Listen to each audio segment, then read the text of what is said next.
கர்த்தருடைய நாமத்துக்கு சோதனம் மையமையும் உண்டாவதாக. இந்த காலை ஆராதனைக்கு வந்திருக்கிறவங்களை ஒவ்வொருவரையும் நான் அன்போடு வாழ்த்து வரவேற்கிறேன். ஆண்டவர் தாமே உங்களை ஒவ்வொருவரையும் ஆசீர்வதிப்பாராக. ஹல்லேலூயா. தேவ சித்தம் நிறைவேற என்னையும் ஒப்படைக்கின்றேன். தேவ சத்தம் என்னுள்ளம் பலமாக தோணிக்குதே. தேவ சித்தம் நிறைவேற என்னையும் ஒப்படைக்கின்றேன். தேவ சத்தம் என்னுள்ளம் பலமாக தோணிக்குதே. முட்களுக்குள் மலர்கின்றதோ மக்களை கவரும் லீலி புஷ்பம் போல். முட்களுக்குள் மலர்கின்றதோ மக்களை கவரும் லீலி புஷ்பம் போல். என்னையுமே தம் சாயலால் என்றென்றும் உருவாக்குவார். என்னையுமே தம் சாயலால் என்றென்றும் உருவாக்குவார். தேவ சித்தம் நிறைவேற என்னையும் ஒப்படைக்கின்றேன். தேவ சத்தம் என்னுள்ளம் பலமாக தோணிக்குதே. தேவ சித்தம் நிறைவேற என்னையும் ஒப்படைக்கின்றேன். தேவ சத்தம் என்னுள்ளம் பலமாக தோணிக்குதே. பொன்னை போல புடமிட்டாலும் பொன்னாக விளங்குவேன் என்றென்றுமே. பொன்னை போல புடமிட்டாலும் பொன்னாக விளங்குவேன் என்றென்றுமே. ராணிக்குமே சோதித்திடார் தாங்கிட பலனளிப்பார். ராணிக்குமே சோதித்திடார் தாங்கிட பலனளிப்பார். தேவ சித்தம் நிறைவேற என்னையும் ஒப்படைக்கின்றேன். தேவ சத்தம் என்னுள்ளம் பலமாக தோணிக்குதே. தேவ சித்தம் நிறைவேற என்னையும் ஒப்படைக்கின்றேன். தேவ சத்தம் என்னுள்ளம் பலமாக தோணிக்குதே. அத்திமரம் துளிவிடாமல் ஆஸ்திகள் அழிந்தும் நஷ்டம் வந்தாலும்.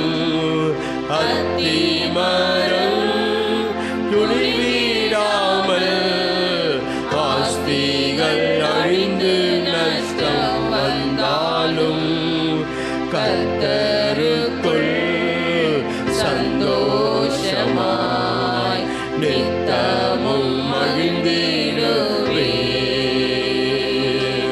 கர்த்தருக்குள் சந்தோஷமாய் நித்தமும் மகிழ்ந்திடுவேன். தேவ சித்தம் நிறைவேற என்னையும் ஒப்படைக்கின்றேன். தேவ சத்தம் என்னுள்ளம் பலமாக தோணிக்குதே. தேவ சித்தம் நிறைவேற என்னையும் ஒப்படைக்கின்றேன். தேவ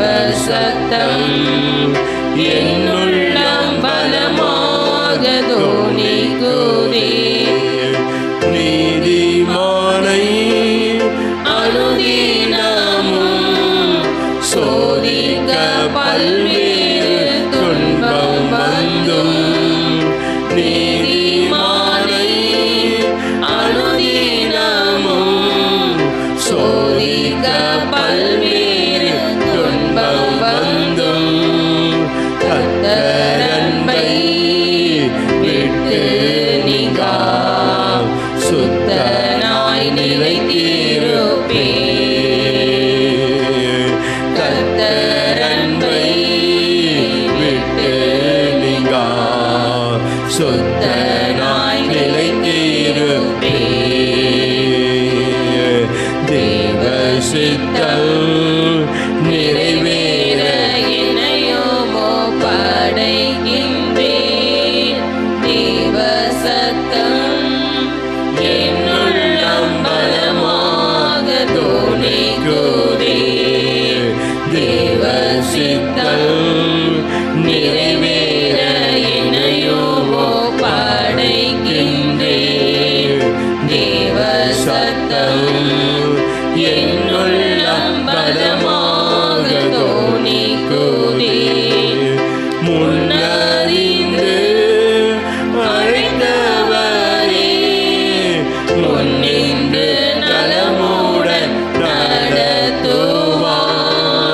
முன்னறிந்து அழைத்தவரே முன்னின்று நலமுடன் நடத்துவார். சகலமும் நன்மைக்கென்றே சாட்சியாய் முடித்திடுவார். சகலமும் நன்மைக்கென்றே சாட்சியாய் முடித்திடுவார். தேவ சித்தம் நிறைவேற என்னையோமோ படைக்கின்றேன். தேவ சத்தம் என்னுள்ளம் பலமாக துணிக்குதே. தேவ சித்தம் நிறைவேற என்னையோமோ படைக்கின்றேன்.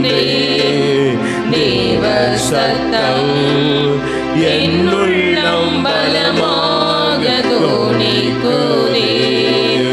சோதனையை சகிப்பவனே சாந்தமும் பொறுமையும் உள்ளவனே.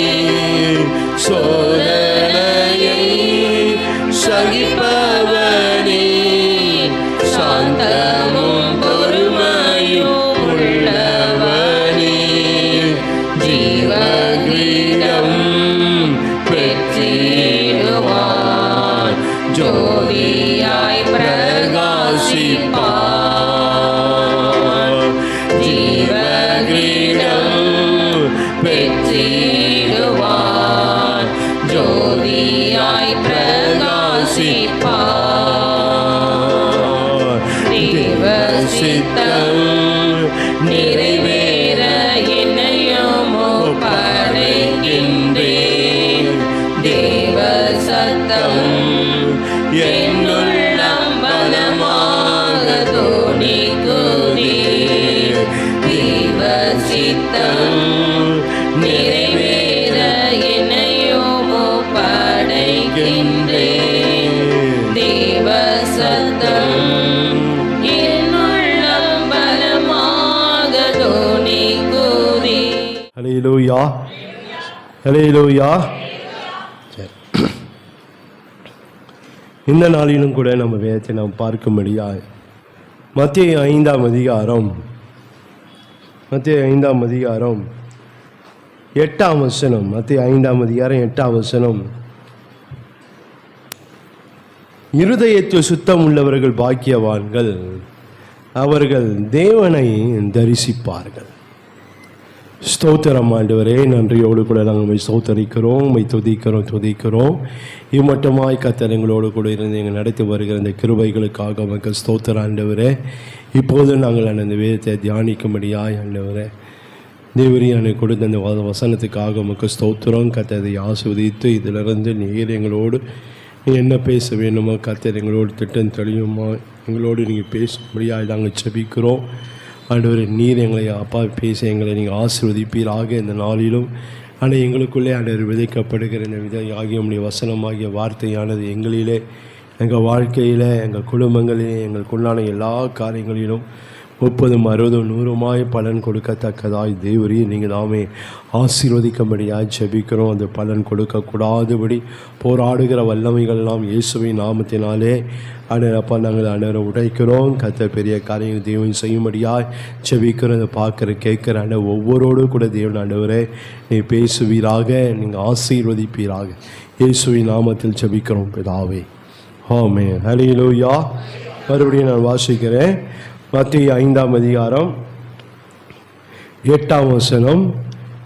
இருதயத்தில் சுத்தம் உள்ளவர்கள் பாக்கியவான்கள், அவர்கள் தேவனை தரிசிப்பார்கள். சுத்த இருதயத்தை உடையவர்கள் பாக்கியவான்கள். சுத்த இருதயம் பாக்கியம் உள்ளது. நாம் சுத்த இருதயத்தை உடையவர்களாக நாம் இருக்க வேண்டும். கடந்த 2 நாள் சுத்திகரி கூட்டினா அந்த இருதயத்தை குறித்து தான் நம்ம தியானித்தோம். அதே நம்முடைய இருதயம் சுத்தமாக இருக்கணும். சுத்த இருதயத்தோடு நாம் காணப்படவே. இந்த சுத்த இருதயம் என்ன சொல்லி தான் ஒரு 5 காரியத்தை இந்த நாளிலே நாம் பார்க்க போகிறோம்.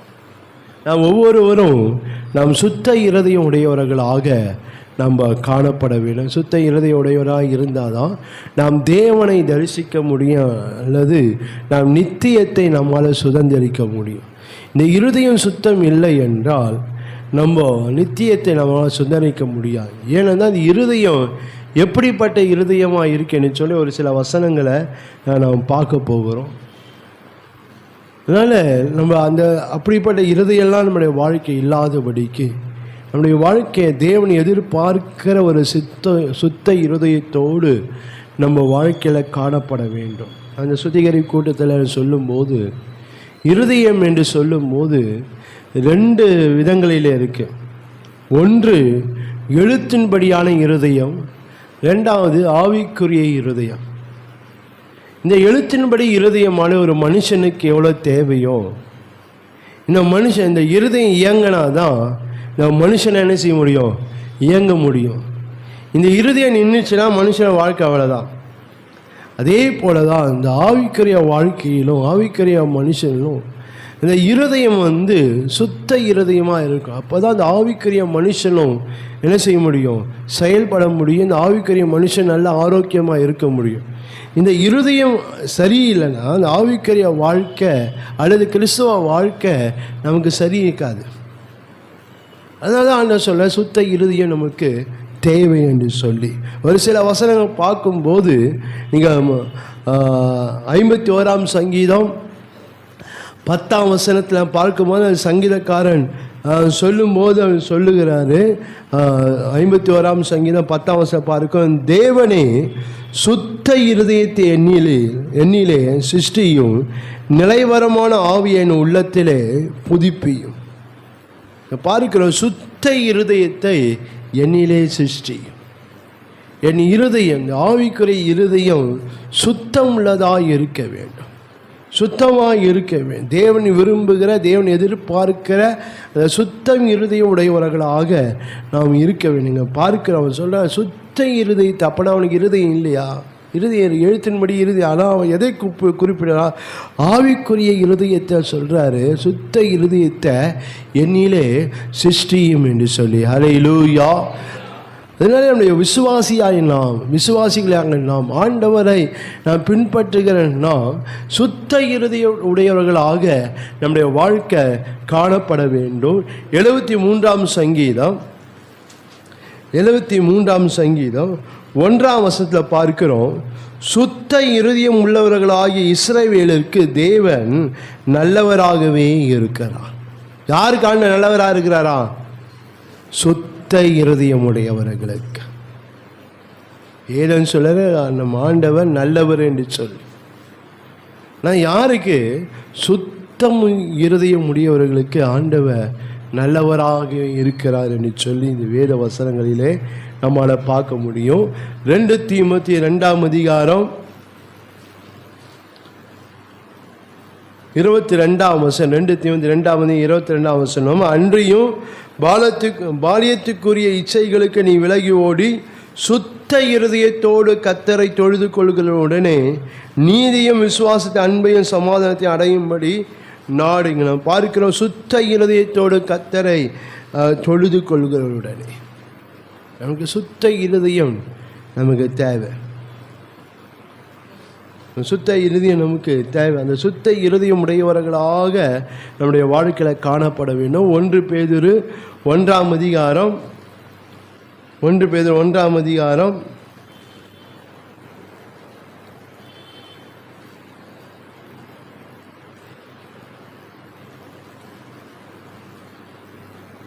1 எப்போதும் நம்முடைய வாழ்க்கை அந்த சுத்த இருதயம் நமக்கு தேவையாக இருக்குது. அந்த சுத்த இருதயுடையவராக நம்ம காணப்படும். அங்கே மணித்தொகை 2 பேதுரு 1ஆம் அதிகாரம் 10ஆம் வசனம். 2 பேதுரு 1ஆம் அதிகாரம் 10ஆம் வசனம். ஆகையால் சகோதரரே, உங்கள் அழைப்பையும் நீங்கள் தெரிந்து கொள்கிறதையும் மன்னித்து கொள்ளுங்க, அது இல்லை. அதனால் நம்ம வாழ்க்கை நம்ம சுத்த இருதயத்தோடு நம்முடைய வாழ்க்கையில் நம்ம காணப்பட நம்ம இருதயம் எப்போதும் தேவனுக்கு முன்பதாக தேவனை விரும்புகிற அந்த சுத்த இருதய உடையவர்களாக நம்ம காணப்படுகிறவர்களாக நாம் இருக்க வேண்டும். ஹல்லேலூயா, ஹல்லேலூயா. அந்த தேவன் அதை விரும்புகிறார். அந்த சுத்த இருதயத்தோடு இருக்கிறவர்கள் தான் தேவனை தரிசிக்க முடியும். நம்ம அந்த தேவனை விரும்புகிற அல்ல தேவனை எதிர்பார்க்கிற அந்த சுத்த இருதயத்தை உடையவர்களாக நம்முடைய வாழ்க்கையில் நாம் காணப்பட வேண்டும். ஏனென்றால் அந்த வசனத்தில் பார்க்கும்போது இந்த இருதயம் எப்படிப்பட்டதாக இருக்கிறது என்று சொல்லி நீங்கள் வாசித்து பார்ப்பீர்களானால், நீங்கள் 101ஆம் சங்கீதம்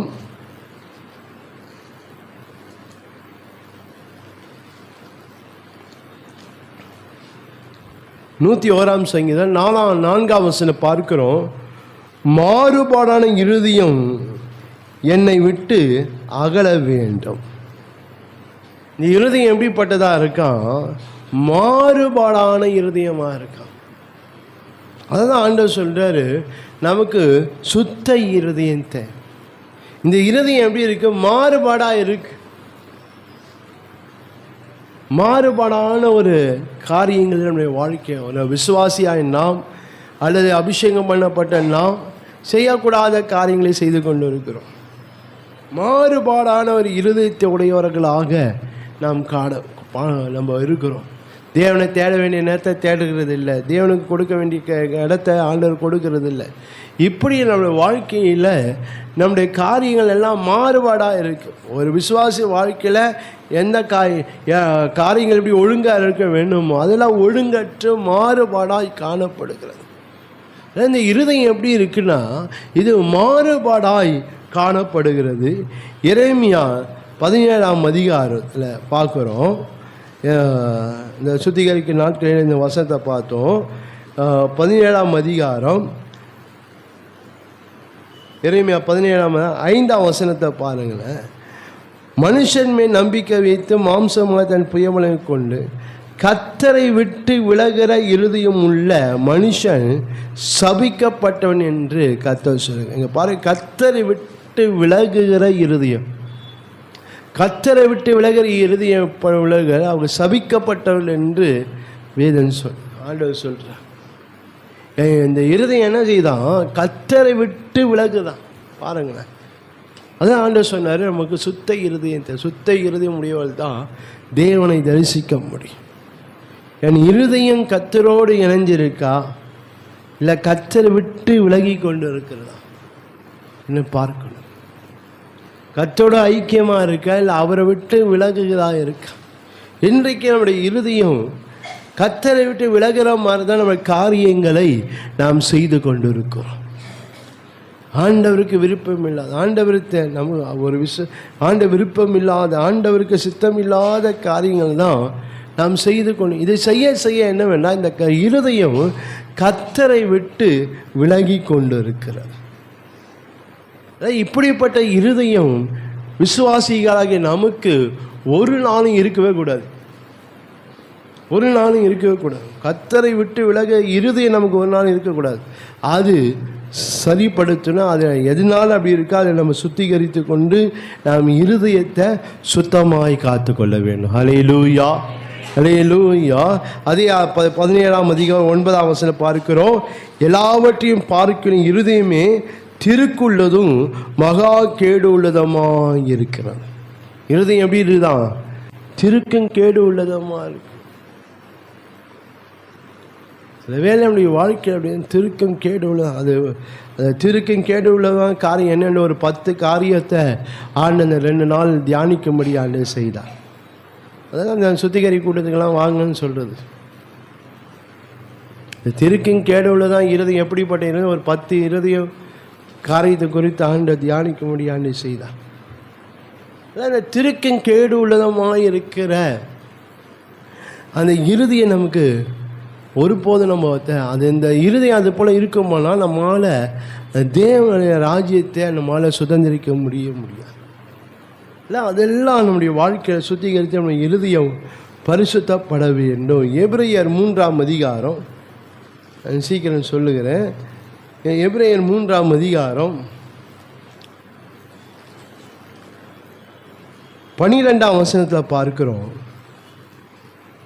சகோதரரே, ஜீவனுள்ள தேவனை விட்டு விலகிறதுக்கு ஏதுவான அவிசுவாசமுள்ள பொல்லாத இருதயம் உங்களில் ஒருவனுக்குள் இராதபடிக்கு நீங்கள் எச்சரிக்கையாக இருங்க. பொல்லாத இருதயம் பாருங்க, அவிசுவாசமுள்ள பொல்லாத இருதயம். இன்றைக்கி நம்முடைய வாழ்க்கையில் நம்ம ஆண்டவரை விசுவாசிக்கிற விட அவிசுவாசமாக தான் நம்முடைய வாழ்க்கை இருந்து கொண்டு இருக்கு. விசுவாசி என்று சொல்கிறோம், ஆனால் நம்ம என்ன செய்ய மாட்டோம்? ஆண்டவரை விசுவாசிக்க மாட்டோம். ஆண்டவரை விசுவாசித்தா ஆண்டவருக்கு விருப்பமான காரியங்களை செய்வோம். ஆண்டவரை விசுவாசித்தால் ஆண்டவர் எதிர்பார்க்கிற காரியத்தை செய்வோம். அதெல்லாம் நம்ம செய்கிறது இல்லை. ஏனென்றால் அவரை விசுவாசிக்கிறதுல தான் சொல்கிறேன். நான் ஆண்டவரை விசுவாசிக்கிறேன், ஆனால் ஆண்டவர் விசுவாசிக்கிறேன்னு சொல்லிட்டு ஆண்டவர் விரும்புகிறது எதிர்பார்க்கிறது நான் செய்யாமல் நான் ஆண்டவரை விசுவாசிக்கிறேன்னா அதில் சொல்லி ஒரு பிரயோஜனம் இல்லை. நம்ம ஒரு காரியத்தை விசுவாசித்தா நம்ம என்ன செய்வோம்? அதுக்குண்டான காரியத்தை செய்வோம்ல. ஆனால் ஆண்டவரை மட்டும் நான் ஆனால் ஆண்டவருடைய காரியத்தில் மட்டும் ஆண்டவர் விசுவாசிக்கிறேன்னு சொல்கிறேன், ஆனால் ஆண்டவருக்கு சம்மந்தமான இல்லாத காரியத்தை நான் செய்ய மாட்டேன். அவிசுவாசம் இல்லை பொல்லாத இருதயம் என்னுடைய வாழ்க்கையில் இருக்கு. இந்த இருதயம் சுத்திகரிக்கப்பட வேண்டும். இந்த இருதயம் சுத்தமாய், இப்படிப்பட்ட இருதயம் சுத்தமாய் காணப்பட வேண்டும். எபிரேயர் 3ஆம் அதிகாரம், நீங்கள் அதே அதிகாரம் 8ஆம் வசனத்தை இங்கே வாசித்து பார்ப்பீங்களானால்,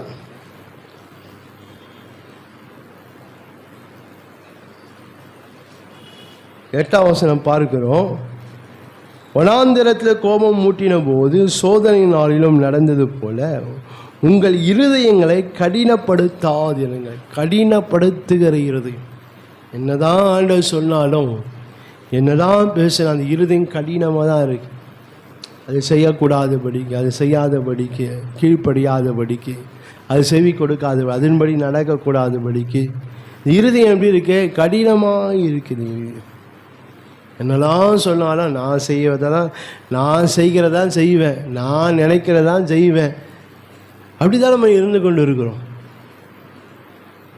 ஆண்டவர் சொல்கிறபடி நம்ம வாழ்க்கையை செய்ய மாட்டோம், செய்யாமல் இருக்கிறோம். பாருங்க, கடினமான இருதயம்.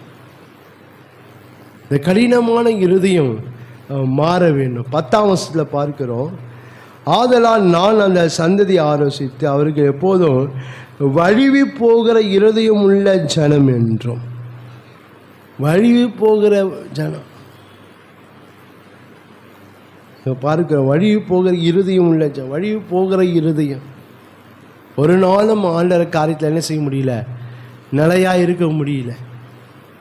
வழிவி போய் ஒரு உலகப்புறம் காரியங்க தான் வந்து அப்படியே ஓடிடுறோம். நம்ம வழிவு போயிடுறோம். ஆண்டவருக்கு வழியை விட்டு, ஆண்டவர் காரியங்களை விட்டு வடிவு போயிடுறோம். பாருங்கள், வழி மாறி போயிடுறோம். அப்படியே வடிவி போகிற இருதயம். இந்த இருதயம் நமக்கு தேவை. இந்த இருதயம் மாற வேண்டும். எசேக்கியேல் 6ஆம் அதிகாரம். இப்படிப்பட்ட இருதயம் நம்முடைய வாழ்க்கையில் விசுவாசிகள் நமக்கு ஒரு நாளும் இருக்கக்கூடாது. விசுவாசிகளாகிய நமக்கு எப்படிப்பட்ட இருதயம் தேவை என்றால் சுத்த இருதயம் நமக்கு தேவை. எசேக்கியேல் 6ஆம் அதிகாரம் 9ஆம் வசனத்தில் பார்க்கிறோம், என்னை விட்டு சோரம் போகிற இருதயத்தை குறித்தும். என்னை விட்டு சோரம் போகிற, என்னை விட்டு பின்வாங்கி போகிற இருதயம், ஆண்டவரை விட்டு பின்வாங்கி போகிற இருதயம், சில வேளை ஆண்டவரே விட்டுற ஒரு இருதயம், சோரம் போக பண்ணுகிற இருதயம் என்று பார்க்கிறோம். விசுவாசம் நம்முடைய வாழ்க்கையில் அது போல இருக்கக்கூடாது.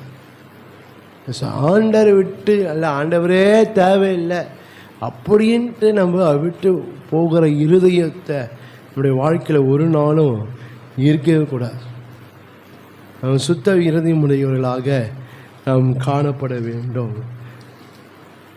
14ஆம் சங்கீதம் 1ஆம் வசனத்தில் நீங்கள் வாசித்து பார்க்கும்போது 14ஆம் சங்கீதம் 1ஆம் வசனம், தேவன் இல்லை என்று மதிக்கெட்டவன் தன் இருதயத்தில் சொல்லிக் கொள்கிறான். தேவன் இல்லை என்று சொல்லுகிற இருதயம். இன்றைக்கு நாம் எப்படியா இருக்கிறோம்? தேவன் தன் இருதயம் என்ன சொல்கிறேன், அந்த இருதயம் என்ன சொல்ல, தேவன் அப்படியே எனக்கு தேவன் தேவையில்லை, தேவன் இல்லை, அவரை தேடலைன்னா கூட, அவர் இல்லைன்னா கூட நான் என் வாழ்க்கையான செய்வேன், நான் பார்த்துப்பேன் அப்படின்ட்டு சில வேளையில் நம்ம என்ன செய்கிறோம், ஆண்டவர் தேவையில்லை அப்படின்ட்டு சில வேளையில் சூழ்நிலையில் நம்ம காணப்படுகிறோம்.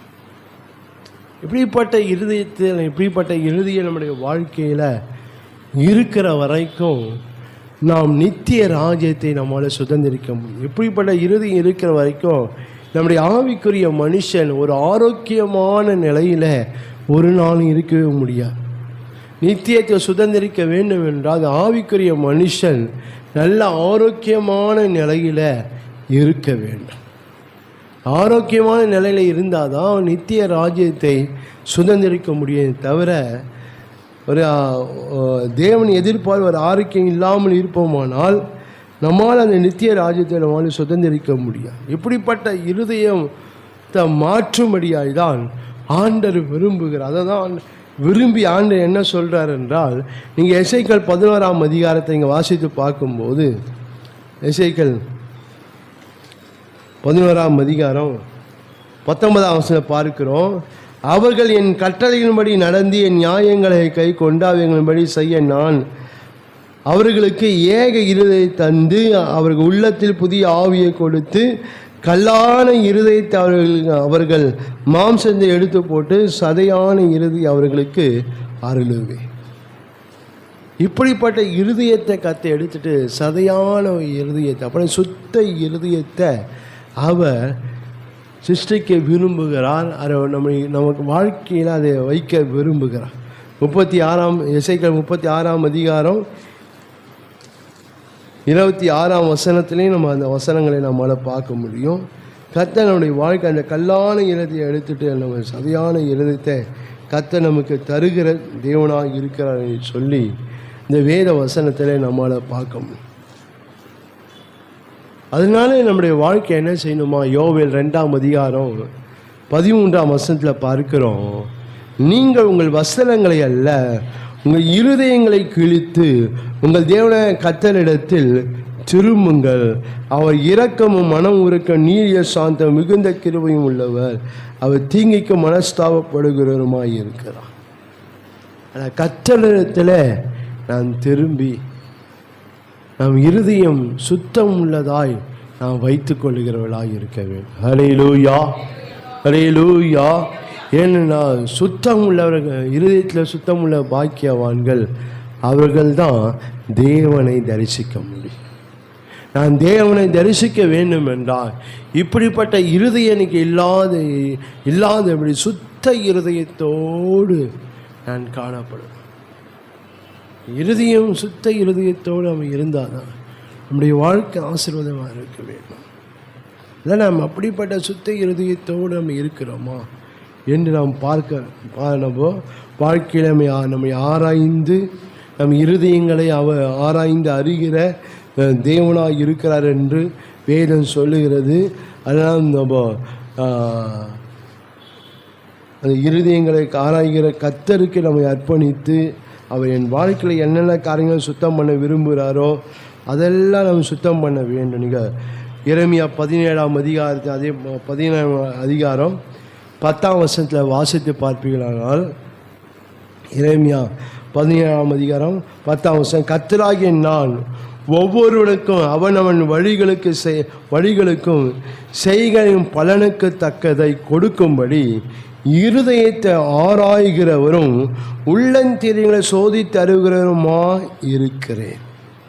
நம் இருதயங்களை அவர் ஆராய்கிற தேவன், ஆராய்கிறது. சங்கீதக்காரன் சொல்லும்போது சொல்கிறார், என்ன இரவிலே என் இருதயத்தை ஆராய்ந்து பாருங்கள். இரவில ராக்காலத்தை என் இருதயம் என்ன செய்யுங்க, ஆராய்ந்து பாருங்கள். நம்ம இருதயங்களை கத்த என்ன செய்கிறாரு, அவர் ஆராய்ந்து அவர் அறிந்திருக்கிற தேவனாக இருக்கிறார். அதனால நம்ம வாழ்க்கையை நம்ம கர்த்தருக்கு நம்ம ஒப்பு கொடுக்கும்போது நிச்சயமாக தேவன் நம்ம சுத்த இருதயத்தை உடையவர்களாக கர்த்தர் நம்மை மாற்றி நம்மை அவர் ஆசீர்வதிக்கிற தேவன். ரோமர் 8ஆம் அதிகாரம் 27ஆம் வசனத்தை நீங்கள் வாசித்து பார்ப்பீங்கன்னா அதே வசனத்தை பார்க்க முடியும். ரோமர் 8:27, ஆவியானவர் தேவனுடைய சித்தத்தின்படி பரிசுத்தமாக வேண்டுதல் செய்கிறபடியால்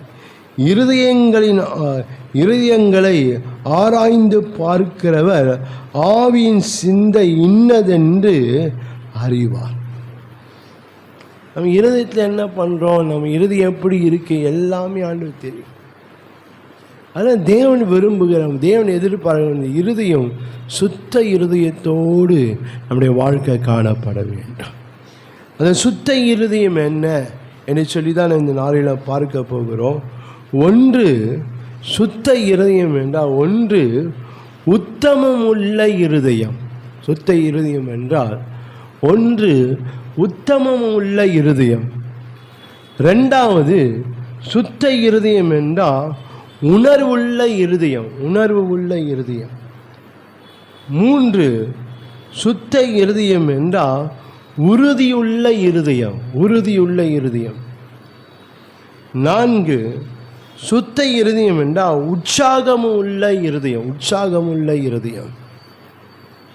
ஐந்து சுத்த இருதயம் என்றால் உயிருள்ள இருதயம், சுத்த உயிருள்ள. இப்படிப்பட்ட இருதயத்தை உடையவர்களாக நம்ம இருந்தால் தான் நம்ம நித்திய ராஜ்யத்தை நம்மளால் சுதந்திரிக்க முடியும். ஒவ்வொன்றாக நம்ம டைம் இருக்கிற மாதிரி நம்ம பார்க்க போகிறோம். அந்த செய்தி வேலையில் நீங்கள் அந்த செய்தி முன்பாக திருவிருந்து இருக்குது, நீங்கள் அது செய்தி கேட்குற வேலை நீங்கள் ஆயத்தப்படும்படியாக அன்பாக நான் கேட்டுக்கொள்கிறேன். கர்த்தருடைய நாமத்துக்கு ஸ்தோத்திரம் மையம் உண்டாவதாக. முதலாவது பார்க்கிறோம் உத்தமம் உள்ள இருதயம். இருதயத்தில் சுத்தம் உள்ள ஒரு பாக்கியவான் அவர்கள் தேவனை தேசிப்பார்கள். எப்படிப்பட்ட இருதயம், உத்தமம் உள்ள இருதயத்தை உடையவர்களாக நாம் காணப்படவே. இருதயத்தில் நம் உத்தமம் தேவை. அந்த உத்தம இருதயத்தோடு நம்முடைய வாழ்க்கையில் நாம் காணப்பட விசுவாசிகள் நாம் என் இருதயம் எப்படி இருக்க வேண்டும் என்றால் சுத்த இருதயமாய் என்ன உத்தமம் உள்ள ஒரு இருதயமாய் நம்முடைய இருதயம் காண. தேவனுக்கு முன்பதாக என் இருதயம் உத்தமமாக இருக்கணும். அப்படி இருந்தால் தான் நம்ம அவரை தரிசிக்க முடியும். வேதம் சொல்லுகிறது, நீங்கள் 2 நாளாகவும் 16ஆம் அதிகாரம்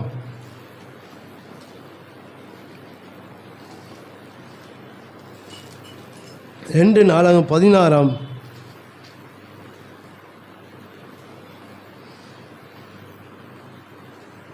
9ஆம் வசனத்தை பாருங்கள். 2 நாளாகவும் 16ஆம் அதிகாரம் 9ஆம் வசனம் பார்க்கிறோம். தம்மை பற்றி உத்தம இருதயத்தோடு இருக்கிறவர்களுக்கு தம்முடைய வல்லமையை விளங்க பண்ணும்படி கர்த்தருடைய கண்கள் பூமி எங்கும் உலாவிக் கொண்டிருக்கிறது. உத்தம இருதயம், உத்தமமுள்ள இருதயம். என் வாழ்க்கையில் சுத்த இருதயம் இருக்கணும். என்ன உத்தம இருதயம்? தேவனுக்கு முன்பாக என் இருதயம் உத்தம இருதயம், அதுதான் சுத்த இருதயம்.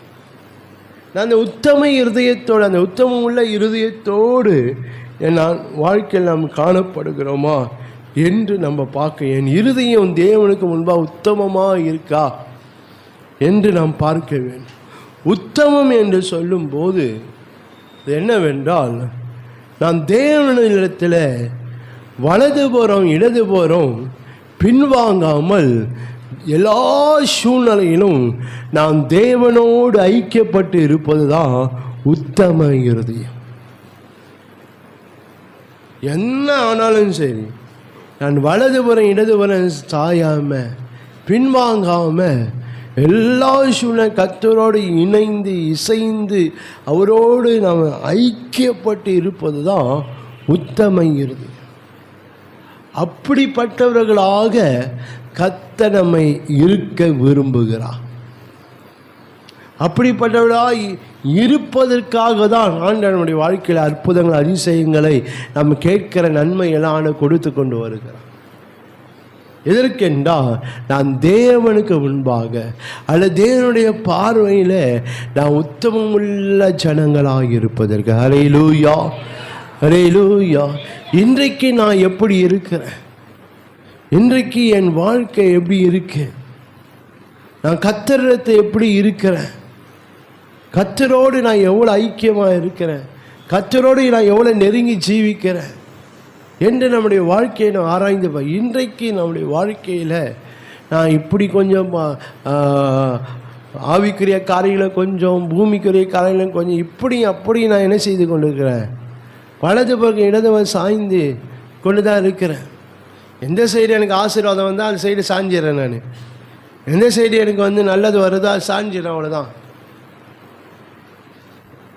இன்றைக்கு நம்முடைய வாழ்க்கை அப்படி தான் இருந்து கொண்டு இருக்கு. ஆனால் தேவன் நம்மை அப்படி இருக்க விரும்புகிறவர் அல்ல. நாம் எப்போது அவருக்கு உத்தமம் உள்ளவர்களாக நம்ம காணப்படுகிறது. தேவன் எல்லா சூழ்நிலையிலும் நெருக்கம் இருக்கலாம், போராட்டம் இருக்கலாம், ஆசீர்வாதம் இருக்கலாம், குறைவு வரலாம். எல்லா சூழ்நிலையிலும் நான் கர்த்தரோடு இணைந்து இசைந்து அவரோடு கூட ஒரு நல்ல ஒரு ஐக்கியம், ஒரு நல்ல ஒரு உறவு நமக்கும் தேவனுக்கும் காணப்பட வேண்டும். அதுதான் உத்தமம். நாம் அப்படியா இருக்கிறோமா என்று நம்ம வாழ்க்கையை நம்ம ஆராய்ந்து பார்க்க வேண்டும். 1 ராஜாக்கள்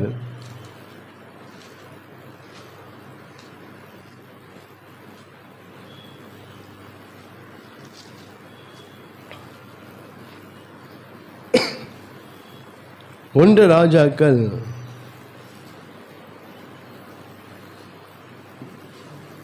8ஆம் அதிகாரம். 1 ராஜாக்கள்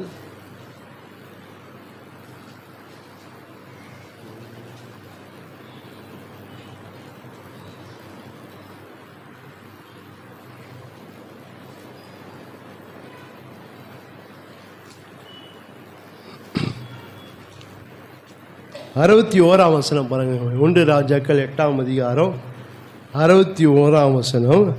ஆதலால் இந்நாளிலே இருக்கிறது போல நீங்கள் அவர் கட்டளைகளில் நடந்து அவர் கற்பனைகளை கைக்கொள்ள உங்கள் இருதயம் நம்முடைய தேவனாய் கர்த்தரோடு உத்தமமாக இருக்க கடவுது என்றார். உத்தமமாக இருக்கணும், ஆண்டவரோடு உத்தமமாக இருக்கணும்.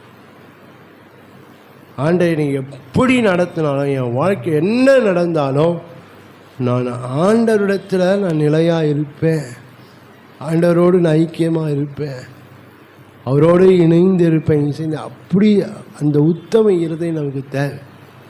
இன்றைக்கு நம்முடைய வாழ்க்கையில் நான் விருப்பம் போல நந்து போயின்னு இருக்கணும். அவ்வளோதான். ஆண்டத்தேன்னா சரி, எனக்கு எப்போ எனக்கு வசதி வருது, எப்போ எனக்கு நேரம் வருது, அப்போ ஆண்டத்தேன்னா போதும். மற்றபடியெல்லாம் இப்படிதான் எல்லாத்தையும் விட்டு தான் தேரணும், அது போல் அவசியமே இல்லை. அப்படி தான் நம்முடைய வாழ்க்கை போய் கொண்டு இருக்கிறது. தேவைப்பட்ட ஆண்டவர், அந்த காரியத்துக்கு ஆண்டவர் தேவை இல்லையா, வேண்டாம். அப்படிதான் நம்முடைய வாழ்க்கையில் நம்மளை காணப்படுது. அது தேவனுக்கு முன்னால் உத்தம இருதயம் இல்லை. சில வேளை நம்முடைய வாழ்க்கையோட எல்லாம் இவ்வளோ இதெல்லாம் விட்டுட்டு ஆண்டவர் தரட்டுன்ட்டு அப்படிப்பட்ட ஒரு அவசியம் இல்லவே இல்லை. நமக்குன்னு சில காரியம் இருக்குது, அதெல்லாம் நம்ம செய்யணும். நமக்குன்னு சில வேலை இருக்குது, அதெல்லாம் செய்யணும். அதெல்லாம் விட்டுட்டு போய் ஆண்டவரை தேடணுமா? யார் நினைக்கிறது? விசுவாசி நினைக்கிறது. விசுவாசியாக நாம் நினைக்கிறோம், அவிசுவாசி நினைக்கல. விசுவாசி நாம் தான் நினைக்கிறோம். அது போல் நீங்கள் அப்படி மாறி போச்சு என்னுடைய வாழ்க்கை. தேவனுக்கு முன்பாக என் இருதயம் உத்தமமாக இருக்க வேண்டும். தேவன் அதை விரும்பு. அவர் கர்த்தரோடு என்ன செய்யணுங்க பார்க்கிறோம். அந்த வசனத்தை நீங்கள் மறுபடியும் நீங்கள் வாசித்து பார்ப்பீர்களானால்,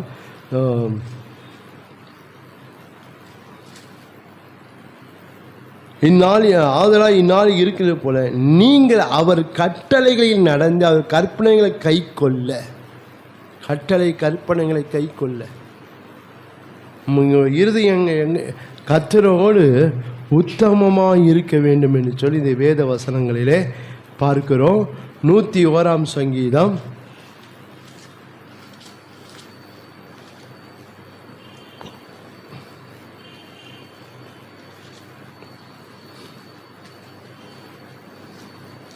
101 சங்கீதம் 2ஆம் வசனத்தை நீங்கள் வாசித்து பார்ப்பீங்களா? அந்த வசனம் பார்க்கிறோம். உத்தமமான வழியிலே விவேகமாய் நடப்பேன், எப்போது என்னெடுத்து வருவி, என் வீட்டிலே உத்தம இருதயத்தோடு நடந்து கொள்வேன். என் வீட்டிலே அப்படின்னா கர்த்தருக்கு முன்பாக நான் என்ன செய்வேன்? உத்தம இருதயத்தோடு நடந்து கொள்வேன். இன்றைக்கு நாம் தேவனுக்கு முன்பாக உத்தம இருதயத்தோடு எல்லா சூழ்நிலையும், எல்லா வேலை, எல்லா காரியத்திலும் நாம் உத்தம இருதயத்தோடு நம்ம நடக்கணும். நம்முடைய காரியங்கள் எல்லாம் உத்தமமாக இருக்க வேண்டும். இப்போது நம்முடைய வாழ்க்கையில் இருக்கு இல்லை, கொஞ்சம் அப்படி போயிட்டு வந்துடலாம், கொஞ்சம் உலக காரியங்களை அப்படியே தேடிட்டு வரலாம், அதுவும் தேவை, இதுவும் தேவை. அது போல் விசுவாசி அது போல் நினைக்கிறான். உலகமும் தேவை, ஆண்டவரும் தேவை. ஆண்டவர் நம்பி என்ன செய்ய முடியாது? உலகத்தை விடவும் முடியாது. அப்படி தான் நினைக்கிறோம். ஆனால் உலகத்தை நம்பி ஆண்டவரை விட்டுடுறோம். ஆண்டவரை நம்பி உலகத்தை விட முடியல. ஆனால் உலகத்தை நம்பி ஆண்டவர் என்ன செய்கிறோம்? விட்டுடுறோம். உலகத்தை சொந்தங்கள் பந்தங்கள் நம்பி என்ன செய்கிறோம்? ஆண்டவர் தேடாமல் போயிடுறோம். பாருங்களேன், ஆண்டவருக்கு முதலிடம் கொடுக்காமல் போயிடுறோம், ஆண்டவர் முக்கியத்துவம் கொடுக்காமல் போயிடுறோம்.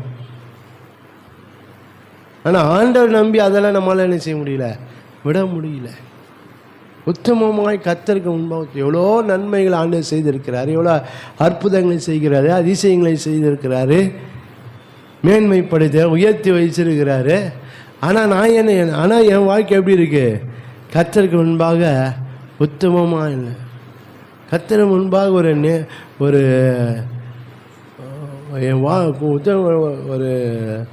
என்ன சொல்ல, ஸ்ட்ரெயிட் ஃபார்வர்டு அப்படின்னா தேவனுக்கு முன்பாக என் வாழ்க்கை நேரம் இல்லை, கோணலாக தான் இருக்குது என் வாழ்க்கை.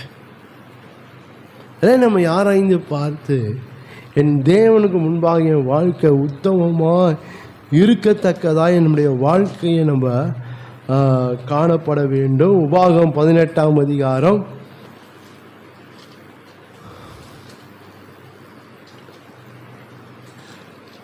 13ஆம் பார்க்கிறோம். உன் தேவனாய கர்த்தருக்கு முன்பாக நீ உத்தமனாய் இருக்க கடவாய். உன் தேவனாய கர்த்தருக்கு முன்பாக நீ உத்தமனாய் இருக்க கடவாய். கர்த்தர் சொன்ன எல்லா கற்பனைகள் கட்டளைகள் கர்த்தர் சொன்ன வழிகளிலே நாம் வலதுபுறம் இடதுபுறம் சாயாமல் பின் வாங்காமல் கர்த்தர் சொன்ன கட்டளைகளை வழிகளிலே நம்ம மன ரம்பியத்தோடு சந்தோஷத்தோடு அதிலே நாம் நடக்கிறவர்களாக இருக்க, அதிலே நாம் காணப்படுவர்களாக இருக்க வேண்டும். கர்த்தரோடு நல்ல ஒரு ஐக்கியம் உள்ளவர்களாக நம்முடைய வாழ்க்கை காணப்பட வேண்டும். நாம் அதுபோல என் வாழ்க்கை தேவனுக்கு முன்பாக உத்தமமாக இருக்கிறதா என்று நம்முடைய வாழ்க்கையை நம்ம அலசி ஆராய்ந்து பார்த்து உத்தமமாக இராத சூழ்நிலை இருக்குமானால் என் வாழ்க்கையை விட்டு விலக வேண்டிய காரியங்களை விட்டு கர்த்தரோடு நம்ம இணைந்து கொள்ள வேண்டும். ஹல்லேலூயா. நீதிமொழிகள் 20ஆம் அதிகாரம் 7ஆம் வசனம் பார்க்கிறோம். நீதிமான் தன் உத்தமத்திலே நடக்கிறான், அவனுக்கு பிறகு அவன் பிள்ளைகள் பாக்கியவான்களாக இருப்பார்கள். நான் உத்தமமாக நடந்தாதான் என்னுடைய பின்வரை சந்ததி ஆசீர்வாதமாக இருக்கும். நான் உத்தமமாக இல்லைன்னா என்னுடைய பின்வரை சந்ததி எப்படி இருக்காது? ஆசீர்வாதமாக இருக்காது. பாரு, நம்ம நீதிமான் தன் உத்தமத்தில் என்ன நடக்கிறான். நீதிமொழிகள் 11ஆம் அதிகாரம் 20ஆம் வசனம். நீதிமொழிகள் 11ஆம் அதிகாரம் 20ஆம் வசனத்தை பார்க்கிறோம். மாறுபாடுள்ள இருதயம் உடையவர்கள் கர்த்தருக்கு அருவருப்பானவர்கள், உத்தம மார்க்கத்தாரோ அவருக்கு பிரியமானவர்கள். உத்தம மார்க்கத்தார் தான் அவருக்கு எப்படி இருக்கிறாங்களா? பிரியமானவர்களாய் இருக்கிறார்கள் என்று சொல்லி வசனம் பார்க்கிறோம். 18ஆம் சங்கீதம் 25ஆம் வசனத்தில் பார்க்கும்போது 18ஆம் சங்கீதம் 25ஆம் வசனம், தயவு உள்ளவனுக்கு நீ தயவு உள்ளவராகவும் உத்தமனுக்கு நீ உத்தமராகவும் இருக்கிறேன். என்னுடைய வாழ்க்கையில் நம்ம எல்லா சூழ்நிலையும் தேவனுக்கு முன்பாக நாம் உத்தமம் உள்ள ஜனங்களாக நம்ம காணப்பட வேதத்தில் அநேகரை நம்மளால் பார்க்க முடியும். அவர்கள் தேவனுக்கு முன்பாக அவர்கள் உத்தமம் உள்ளவர்களாய் இருந்தார்கள் என்று சொல்லி இங்கே நான் வசனத்தை சொல்லுகிறேன். இங்கே வாசித்து பார்ப்பீங்களா? ஆதியாம் 6ஆம் அதிகாரம் 9ஆம் வசனம் பார்க்கிறோம். நோவா கர்த்தருக்கு முன்பாக உத்தமமாக இருந்தார். உபாகம் 1ஆம் அதிகாரம் 36ஆம் வசனத்தில் பார்க்கிறோம். காலேப் உத்தமம் உடையவனாக இருந்தார். யோபு 1ஆம் அதிகாரம் 1ஆம் வசனம், யோபு தேவனுக்கு முன்பாக உத்தமனாக இருந்தார் என்று சொல்லப்படுகிறது. 2 ராஜாக்கள் 20ஆம் அதிகாரம் 3ஆம் வசனம், எசேக்கியா சொல்கிறேன், நான் உனக்கு முன்பாக மன உத்தமமாய் நடந்தேன் அப்படின்னு சொல்கிறேன். இப்படி பார்க்கும்போது அநேகரை பார்க்கணும். இதிலே ஒரு காரியம் என்னவென்றால், ஆதியாகமம் 17ஆம் அதிகாரம் 1ஆம் வசனம் ஆபிரகாமை பார்த்து சொல்கிறாரு, நீ எனக்கு முன்பாக மன உத்தமமாக இரு அப்படின்னு சொல்கிறார். எத்தனை வயசில்? 100 வயசில். பாருங்க, 100 வயசானாலும் ஆண்டவர் எதை எதிர்பார்க்குறாரு? நம்முடைய இருதயத்தை உத்தம இருதயம் உள்ளவர்களாக இருக்க வேண்டும் என்று. ஏனென்றால் அது தேவனுடைய பார்வையில் சுத்தம் இருதயமாக இருக்கு. ஆனால் அந்த இருதயத்தில் சுத்தம் உள்ளவர்கள் தான் தேவனை தரிசிக்க முடியும். ஹல்லேலூயா. நான் உத்தம இருதயம் உடையவளாக இருந்தால் தான் என்னால் தேவனை தரிசிக்க, இல்லைன்னா தேவனை தரிசிக்க முடியும். அதான் சுத்த இருதயம் என்னத்தில் இருக்கிறதா என்று நம்முடைய வாழ்க்கையை நாம் பார்க்க வேண்டுமா? தேவனுக்கு முன்பாக சுத்த இருதயம் உடையவர்களாக நாம் இருக்க வேண்டும். நீங்கள் வேதத்தை நீங்கள் வாசித்து பார்ப்பீங்களானால், ஒரு மனுஷன் தேவனுக்கு முன்பாக சுத்தம் இருதயம் உள்ளவர்களாக நாம் இருந்தால் தான் தேவனை தரிசிக்க முடியும். அப்படி என் வாழ்க்கை, என் இருதயம் சுத்தம் இல்லை என்றால் நாம் தேவனை நம்மால் தரிசிக்க முடியும். என்னுடைய இருதயம் சுத்தம் இல்லாமல் இருக்குமானால், அல்லது மன்னித்து உத்தமம் இல்லாமல் என் வாழ்க்கை இருக்குமானால், என் வாழ்க்கையில் நம்ம பார்க்கும்போது நாம் தேவனை தரிசிக்க முடியாது. தேவனுடைய ராஜ்யத்தை நம்மால் சுதந்திரிக்கவும் முடியாது. வேதத்தில் அப்படிப்பட்ட ஒரு மனுஷன் அவன் நீதிமான் தான் அவனுக்கு பேர் இருக்குது. ஆனாலும் அவன் வாழ்க்கை தேவனுக்கு முன்பாக உத்தமமாக இல்லை. நீங்கள் லோத்தினுடைய வாழ்க்கையை எடுத்து பார்க்கும்போது அவன் லோத்தை குறித்து சொல்லப்படுகிற நீதிமானாகிய லோத்து தான் வேதம் சொல்லுது. ஆனால் அந்த நீதிமானாகிய லோத்தோ என்ன செய்ய முடியல, அவன் தேவனுக்கு முன்பாக அவன் உத்தமமாக இருக்க முடியல. ஏனென்றால் அவன் எங்கே இருக்கணும், யார் கூட இருக்கணும் என்று அவன் என்ன செய்யலை, அங்கே இல்லை. அவன் யார் கூட இருக்கணும், அவன் ஆபிரகாம் கூட இருக்க வேண்டிய அவன் இப்போது அவன் ஆபிரகாமை விட்டு அவன் வேறு எங்கே இருந்து கொண்டு இருக்கிறான். ஆனால் பேர் என்னவோ நீதிமான் என்று தான் சொல்லப்படுகிறது. ஆனால் நீதிமானாகிய அவனும் பார்க்கிறோம், அவன் வாழ்க்கையில் தேவனுக்கு முன்பாக அவன் எப்படி இல்லை, அவன் வாழ்க்கை உத்தமமாக இல்லாதனால அவன் வாழ்க்கையை பார்க்கிறோம். அவன் வாழ்க்கை பார்க்கும்போது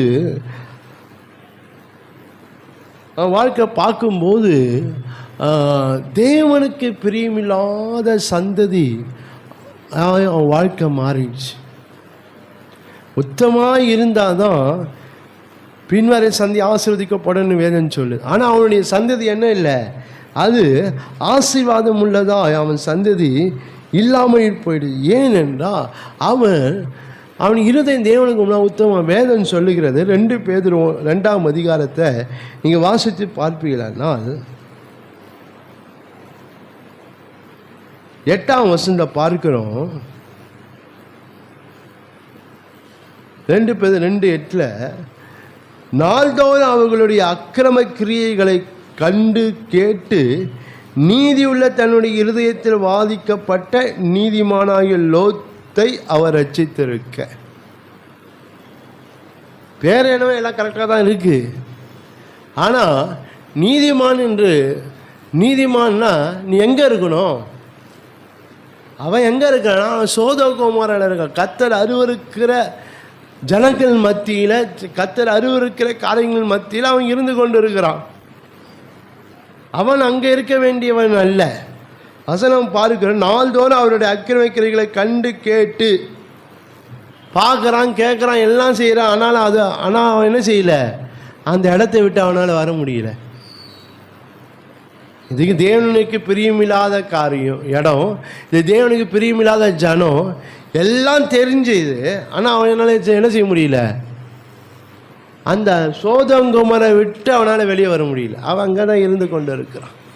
கர்த்தர் அவனை போய் என்ன தமிழ்நாட்டு பாஷை சொன்னால் அவன் கழுத்தை பிடிச்சி வெளியே தர நீ இழுத்து வரக்க அவன் சூழ்நிலை மாறிடுச்சு. இந்த சோதங்கோமரை விட்டு அவனை என்ன செய்ய வேண்டியதாக இருக்குது, அவனை வெளியே இழுத்து வர வேண்டியதாக இருக்குது. நீங்கள் ஆதியாகமம் 19ஆம் அதிகாரத்தை நீங்கள் வாசித்து பார்ப்பீங்களானால் அங்கே நாம் பார்க்கிறோம். ஆதியாகமம் 19:14 அவன் தாமதித்து கொண்டிருக்கும் போது கர்த்தர் அவன் மேல் வைத்த இரக்கத்தினால் அந்த புருஷர் அவன் கையையும் அவன் மனைவியின் கையையும் 2 குமாரத்தின் கையை பிடித்து அவனை பட்டணத்துக்கு வெளியே கொண்டு வந்து விட்டார்கள். பட்டணத்துக்கு கொண்டு விட்டா அப்படின்னா அவன் கழுத்தை பிடிச்சி வெளியேட்டுன்னு வர்றாரு. ஏன் அதை விட்டால் வெளியே வர முடியல. அதனால் ஏன் அங்கே இருக்கிற காரியங்கள் அவனுக்கு கண்டாலும் அதை விட்டு வெளியே வர முடியல. ஆபிரகாமோடு கூட இருக்க வேண்டியவன், ஆவிக்குரியவர்களோடு இருக்க வேண்டியவன், தேவ ஜனங்களோடு இருக்க வேண்டியவன், தேவன் அறிவிருக்க ஜனங்களோடு இருந்து கொண்டு இருக்கிறான். அவனால் உத்தமம் இல்லை. பேர் என்ன நீதிமான் தான், ஆனால் அவன் இருதயம் எப்படி இல்லை, உத்தமமாக இல்லை. அவன் இருதயம் உத்தமமாக இருந்தால் எப்பயும் அந்த இடத்த விட்டு வேற எங்கன்னா போயிருப்பான் காலி பண்ணிக்கின்னு. ஆனால் அங்கே இல்லை. அவன் அந்த தேசத்தில் அவன் அங்கே இருந்ததுனால அவனும் ஒரு நேரத்தில் அந்த ஜனங்களை போலவே அவனும் மாறிடான். அந்த தேவதூதர்கள் வரும்போது அந்த ஜனங்கள் அவனை வீட்டை சூழ்ந்து கொண்டு என்ன பண்ணுறாங்க, அந்த ஆட்களை வெளியே விடுன்னு சொல்கிறாங்க. ஏன்னா அப்படிப்பட்ட பாவம் நிறைந்த ஒரு தேசம், ஆண்கள் சேரும்படியான ஒரு பாவம் நிறைந்த ஒரு தேசம் அது. அங்கே தான் குடியிருக்கிறான். இப்போ அந்த ஜனங்கள் கேட்குறாங்க, ஆளை எங்களை விடுன்னு சொல்லிட்டு. அவன் என்ன சொல்ல, அவங்க வரானா, அவங்க தேவையில்லை, என் பிள்ளைகளை விடுறேன் நான் அப்படின்றான்.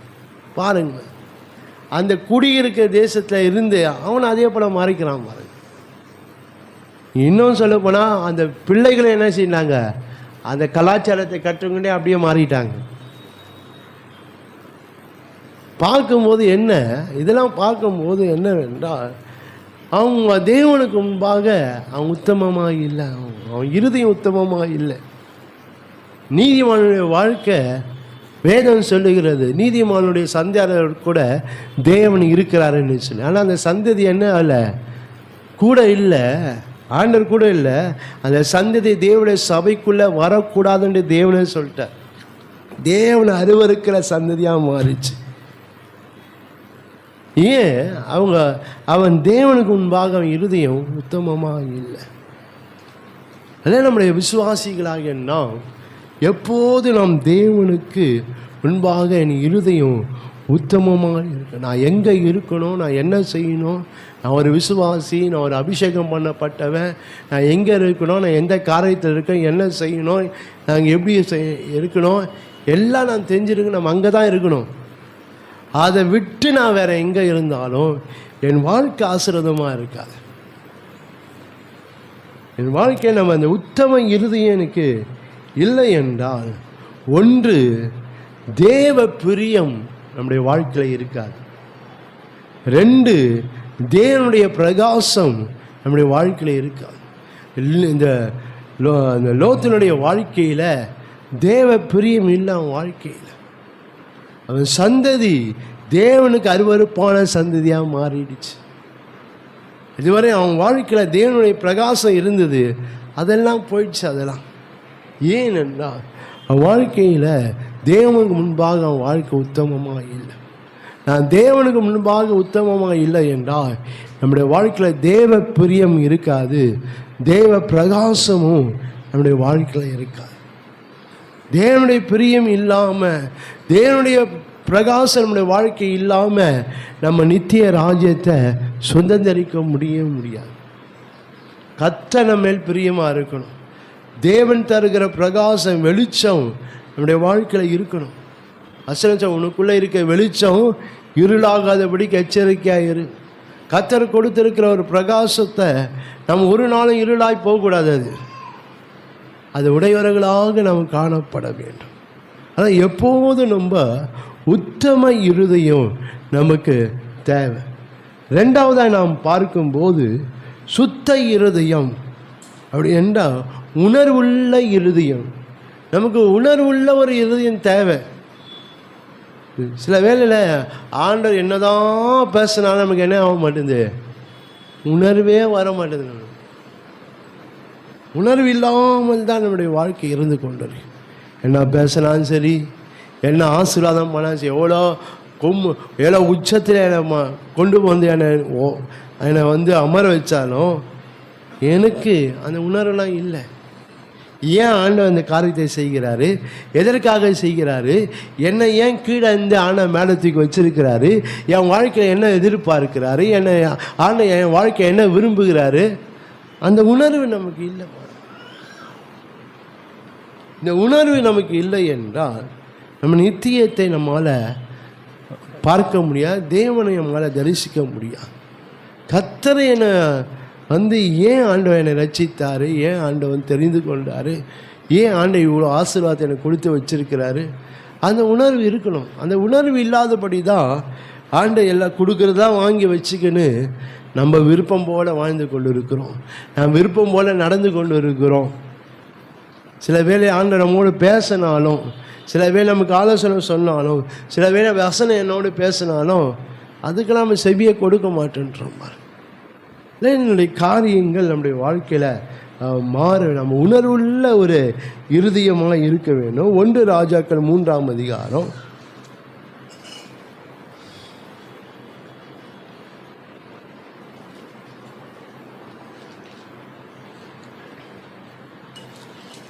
1 ராஜாக்கள் 3ஆம் அதிகாரம் 12ஆம் வசனம் பார்க்கிறோம். உன் வார்த்தையின்படியே செய்து ஞானமும் உணர்வும் உள்ள இருதயத்தை உனக்கு தந்தேன். ஆண்டவனுக்கு உணர்வுள்ள இருதயத்தை நமக்கு தேவை. நம்ம உணர்வுள்ள இருதயம் உடையவர்களாக நாம் இருக்க வேண்டும். ஆண்டவர் ஏன் இதெல்லாம் செய்தார் என்ற அந்த உணர்வு அடையணும். நம்ம ஏன் ஆண்டவர் என்னை சந்தித்தா, எதுக்காக ரசித்தா, ஏன் ஆண்டவர் என்னை ஆசீர்வதிக்கிறாரு, அந்த உணர்வு நமக்கு தேவை. உணர்வு இல்லாதபடி நம்ம இருக்கக்கூடாது. இந்த உணர்வு இல்லாமல் இருப்போமானா அந்த ஆவிக்குரிய மனுஷன் ஒரு ஆரோக்கியமான நிலையில் இருக்க முடியாது. சரீர பிரகாரம் பார்க்கும்போது உணர்வு யாருக்கு இருக்காது? உணர்வுக்கு யாரும் இருக்காது? செத்து போனவங்களாம் உணர்வு இருக்காது. என் ஆவிக்கிற வாழ்க்கையில் எனக்கு உணர்வு இல்லை என்றால் என் ஆவிக்கிற மனுஷன் எப்படி இருக்கிறான்? செத்த ஒரு நிலையில் இருக்கிறான். செத்த நிலையில் இருக்கிற ஆவிக்கிற செத்த நிலையில் இருக்கிற எப்படி நித்தியத்தை சுதந்திரிக்க முடியும்? முடியாது. நமக்கு அந்த உணர்வுள்ள ஒரு இருதயத்தை நமக்கு தேவை. ஆண்டவர் அதை எதிர்பார்க்கிறார். பேசும்போது பேசுகிறாரு. ஆண்டவர் என் வாழ்க்கை என்ன செய்ய விரும்புகிறாரு, நான் அவருக்கு என்ன செய்யணும் அவர் விரும்புகிறாரு, அவருடைய சித்தம் என்ன, அவருடைய திட்டம் என்ன, அதெல்லாம் நாம் உணர்ந்து அதன்படி நம்முடைய வாழ்க்கையில் நாம் செய்கிறவர்களாக இருக்க வேண்டும். ஹல்லேலூயா.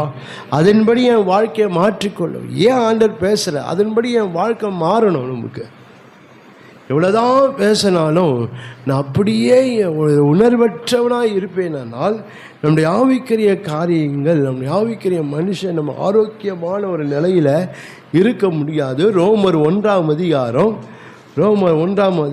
21ஆம் வசனம் அதான் சொல்லுகிறது. அங்கே நாம் பார்க்கிறோம் ரோமர் 1:21 அவர்கள் தேவனை அறிந்தும் அவரை தேவன் என்று மகிமைப்படுத்தாமலும் ஸ்தோத்தரியாமலும் இருந்து தங்கள் சிந்தைகளினாலே வீணரானார்கள். உணர்வில்லாத அவர்களுடைய இருதயம் இருளடைந்து. உணர்வில்லாத இருதயம். இன்றைக்கு நம்முடைய வாழ்க்கையில் என் இருதயம் எப்படி இருக்கு? இன்றைக்கி நான் ஆண்டவர் செய்கிற காரியத்தை நான் உணர்கிறேனா, நான் உணர்ந்து அதன்படி நான் செயல்படுகிறேனா, சில நன்மைகள் கர்த்தர் எனக்கு கொடுத்துருக்கிறாரு, அதெல்லாம் உணர்ந்து நான் அதன்படி என் வாழ்க்கை இருக்கு, அதன்படி என் ஜீவியம் இருக்கிறதா என்று நம்முடைய வாழ்க்கையில் நம்மை ஆராய்ந்து பார்க்க வேண்டும். ஒரு நாள் இந்த ஆவிக்குரிய மனுஷன் உணர்வற்ற நிலையில் ஒரு நாள் இருக்கவே கூடாது. நம் எல்லா சூழ்நிலையிலும் நாம் உணர்வுள்ள ஜனமாக நாம் காணப்பட வேண்டும். ஏனென்றால் அந்த உணர்வில்லாத ஜனங்களை குறித்து சொல்லும்போது ஆண்டவர் அங்கே சொல்கிறாரு. நீங்கள் ஏசாயா 1ஆம் அதிகாரத்தில் நீங்கள் வாசித்து பார்க்கும்போது அங்கே ஆண்டவர் சொல்லும்போது ஏசாயா 1ஆம் அதிகாரம் 3ஆம் வசனத்தில் பார்க்கிறோம். மாடு தன் எஜமானனையும் கழுதை தன் ஆண்டவனையும் அறியும், இஸ்ரவேலோ அறிவில்லாமலும் என் ஜனம் உணர்வில்லாமலும் இருக்கிறது என்றார். இந்த உணர்வில்லாத ஜனத்தை எதுக்கு ஒப்பிடுறாரு? மாட்டுக்கும் கழுதைக்கும் ஒப்பிடுறாரு. வரும் எவ்வளோ கேவலமான ஒரு காரியம் பார்த்தீங்களா? ஒரு உணர்வில்லாதவர்களை என்ன செய்யறா சொல்லியிருந்தா ஆண்டு என்ன செய்திருக்கணும்? இசவேல் அறிவில்லாமலும் என் ஜன உணவில்லாமல் இருந்திருக்காங்க. ஆனால் அதுக்கு முன்பாக சில காரியத்தை சொல்கிறாரு பாருங்களேன். மாடு தன் எஜமான கழுதை தன் ஆண்டு அறியும், அதை விட கீழ்த்தனமாக அதை விட மோசமாக யார் இருக்கிறாங்க? என் ஜனம் உணர்வில்லாமல் இருக்கிறது. தேவன் ஆண்டவர் செய்கிற காரியங்களை நாம் உணர்ந்து அதன்படி நம்முடைய வாழ்க்கையில் நாம் நடக்கிறவர்களாக இருக்க, என் வாழ்க்கையை அப்படி மாற்றிக்கொள்ளுவர்களாக இருக்க. அநேக வேலைன்னு சொல்ல இந்த பைபிள் என்பது, இந்த வேதம் என்பது நான் வாசித்துட்டு மூடி வைக்கிறதுக்கான கொடுக்கலை. நான் வாசித்து அதன்படி என் வாழ்க்கையை மாற்றிக்கொள்வதற்கு தான் ஆண்ட இந்த வேதாகமத்தை நம் கைகளில் ஆண்டு கொடுத்துருக்கிறான். இன்றைக்கு நம்ம எத்தனையோ வேலையில் நான் வேதத்தை வாசிக்கிறோம், வசனத்தை கேட்குறோம், படிக்கிறோம், எல்லாம் செய்கிறோம். ஆனால் அதன்படி என்ன செய்கிறது இல்லை? நடக்கிறது இல்லை. தேவன் காட்டின வழிகளில், தேவன் நமக்கென்று ஆண்டவர் நியமித்த வழிகளில் நாம் நடக்கிறது இல்லை பாருங்க. ஏன்னா அதெல்லாம் நமக்கு உணர்வு இல்லாததுனால நம்முடைய வாழ்க்கை அப்படியே போய்கொண்டு இருக்கு. எரேமியா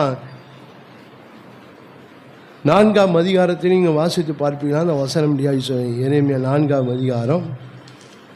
ஏன்னா தேவன் இந்த உணர்வில்லாத ஜனங்களை ஒரு நாளும் என்ன செய்கிறதில்ல, விரும்புகிறவர் அல்லவே அல்ல. எரேமியா 4ஆம் அதிகாரம் 22ஆம் வசனம் பாருங்க. என் ஜனங்களோ மதியற்றவர்கள், என்னை அவர்கள் அறியாதிருக்கிறார்கள். அவர்கள் பைத்தியமுள்ள பிள்ளைகள், அவர்களுக்கு உணர்வே இல்லை. பொல்லாப்பு செய்ய அவர்கள் அறிவாளிகள், நன்மை செய்ய அவர்கள் அறிவில்லாதவர்கள். பாருங்கள், ஆண்டு சொல்கிறேன், இந்த உணர்வில்லாத ஜனங்கள் என்னென்னா சொல்கிறார், என் ஜனங்கள் மதியற்றவர்கள், என்னை அறியாத இருக்க, அவருக்கு பைத்தியம் உள்ளவர்கள். பைத்தியம்னு சொல்கிறார் உணர்வில்லாத ஜனங்களை குறித்து. நம்ம இதெல்லாம் மாற வேணும் பாருங்கள். இருதயத்தை சுத்தம் உள்ளவர் தான் பாக்கியவான்கள். உணர்வுள்ள இருதயம் உள்ளவர் தான் பாக்கியவான்கள். அவர்கள் தான் தேவனை தரிசிக்க முடியும். இன்னைக்கு ஆண்டவர் என்னதான் செய்தாலும் எனக்கு உணர்வே இல்லை என்றால் நம்ம யாரைந்து பார்க்கணும். எனக்கு அற்புதம் செய்கிறாரு, அதிசயம் செய்கிறாரு, என்னை வெக்கப்படுத்தாம என் தலையை உயர்த்துறாரு, எல்லாம் செய்கிறாரு. எல்லாம் செய்தோம் நான் ஆண்டவருக்கு பிரியம் இல்லாமல் நடந்து கொண்டு இருப்பேனால், நான் ஆண்டவர் விரும்புகிறபடி நான் செய்யாமல் இருப்பேனால், நான் ஆண்டவர் சித்தத்தின்படி செய்யாமல் இருப்பேனா, நம்ம என்னதான் சொல்லுது, உணர்வில்லாத ஜனந்தான் சொல்வார். நான் உணர்வு உள்ளவர்களாய் நாம் மாறும்.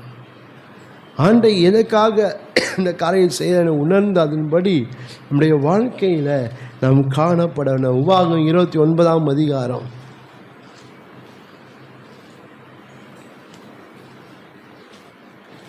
நம்ம அதன்படி நம்முடைய வாழ்க்கையில் நம்ம காணப்படும். உபாகம் 29ஆம் அதிகாரம் 4ஆம் வசனம் பார்க்கிறோம். ஆகிலும் கர்த்தர் உங்களுக்கு உணரத்தக்க இருதயத்தையும் காணத்தக்க கண்களையும் கேட்க காதுகளையும் இந்நாள் வரைக்கும் கொடுக்க. நீங்கள் பாருங்க, உணரத்தக்க இருதயம். இன்றைக்கி நம்ம எதை குறித்து ஒரு உணர முடியல. ஆண்டவர் எதனால் இதை செய்து கொண்டு இருக்க, எதனால இந்த காரியத்தை என்னை செய்ய சொல்கிறாரு, ஏன் ஆண்டவர் நான் என்னை அவரை தேட சொல்கிறாரு, ஏன் என்னோட கூட ஐக்கியமாக இருங்கன்னு சொல்கிறாரு, என்னோட நீங்கள் ஐக்கியமாக என் கூட இருங்கன்னு சொல்கிறாரு, நான் சொல்கிறபடி நடன்னு சொல்கிறாரு, நான் காட்டின பாதை, அதெல்லாம் உணர முடியல. அவர் என்னதான் சொன்னாலும் நான் என் விருப்பத்தின்படி தான் நடப்பேன், நான் என் விருப்பத்தின்படி தான் சரி, நான் என்ன நான் என் வாழ்க்கையை தீர்மானித்து அவர் இல்லை, நான் தான் தீர்மானிக்கணும். அப்படி தான் இருந்து கொண்டு இருக்கிறோம். என்னை குறித்து சில திட்டங்களை வச்சிருக்கிறாரு, என்னை குறித்து கத்த சில வழிகளை வச்சிருக்கிறாரு. ஆனால் நான் என்ன செய்துக்கணுன்னா என் வாழ்க்கையை நான் தான் தீர்மானிப்பேன்னு சொல்லி நம்ம மனம் போன போக்கில் போய் கொண்டு இருக்கிறோம். மனம் போன காரியங்களில் நாம் போய் கொண்டு இருக்கிறோம் பாருங்கள். இதெல்லாம் நம்முடைய வாழ்க்கையில் நாம் மாற வேண்டும். நான் உணர்வுள்ள ஜனங்களாய் நாம் மாற வேண்டும். கர்த்தர் வாழ்க்கை என்ன செய்கிறாரோ அது போல நம் வாழ்க்கையில் நடக்கிற ஜனங்களாக இருந்தால் தான் நம்முடைய வாழ்க்கை ஒரு ஆசீர்வாதமாக இருக்கும். நீங்கள் அதே 14ஆம் சங்கீதத்தை நீங்கள் வாசித்து பார்க்கும்போது இந்த வசனத்தில் பார்க்குறோம்.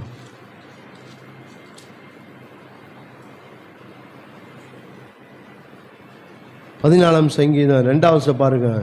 தேவனை தேடுகிற உணர்வுள்ளவன் உண்டோ என்று பார்க்க கர்த்தர் பரலோகத்திலிருந்து மனுபுத்திரரை கண்ணோக்கினார். எல்லாரும் வழி விலகி ஏகமாய் கெட்டு போனார்கள், நன்மை செய்கிறவன் இல்லை, ஒருவனாகிலும் இல்லை. யாரை தேடுறாரா? உணர்வுள்ள ஜனத்தை தேடிக்கொண்டிருக்க, உணர்வுள்ள ஜனத்தை தேடிக்கொண்டிருக்க.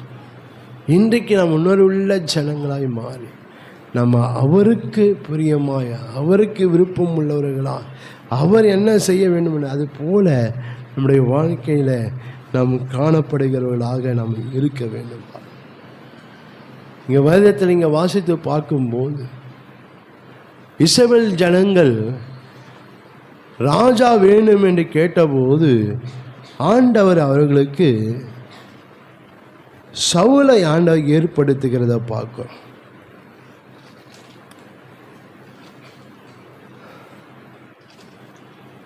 ஆனால் சவுலை ஆண்டவர் இஸ்ரவேல் கேட்டபோது ஆனால் சவுலை என்ன செய்கிறாருன்னா ஏற்படுத்துகிறார். இந்த செய்தியை அந்த தீர்க்கதரிசியாக சாமுவேல் அந்த சவுலிட்ட சொல்லும்போது அவன் அதை கேட்டு அவன் ஆச்சரியப்பட்டு, இதுக்கு நான் தகுதியே இல்லை, நான் ஏனென்றா என் குடும்பம் எப்படிப்பட்ட குடும்பம் என்று சொல்லி 1 சாமுவேல் 9ஆம் அதிகாரம்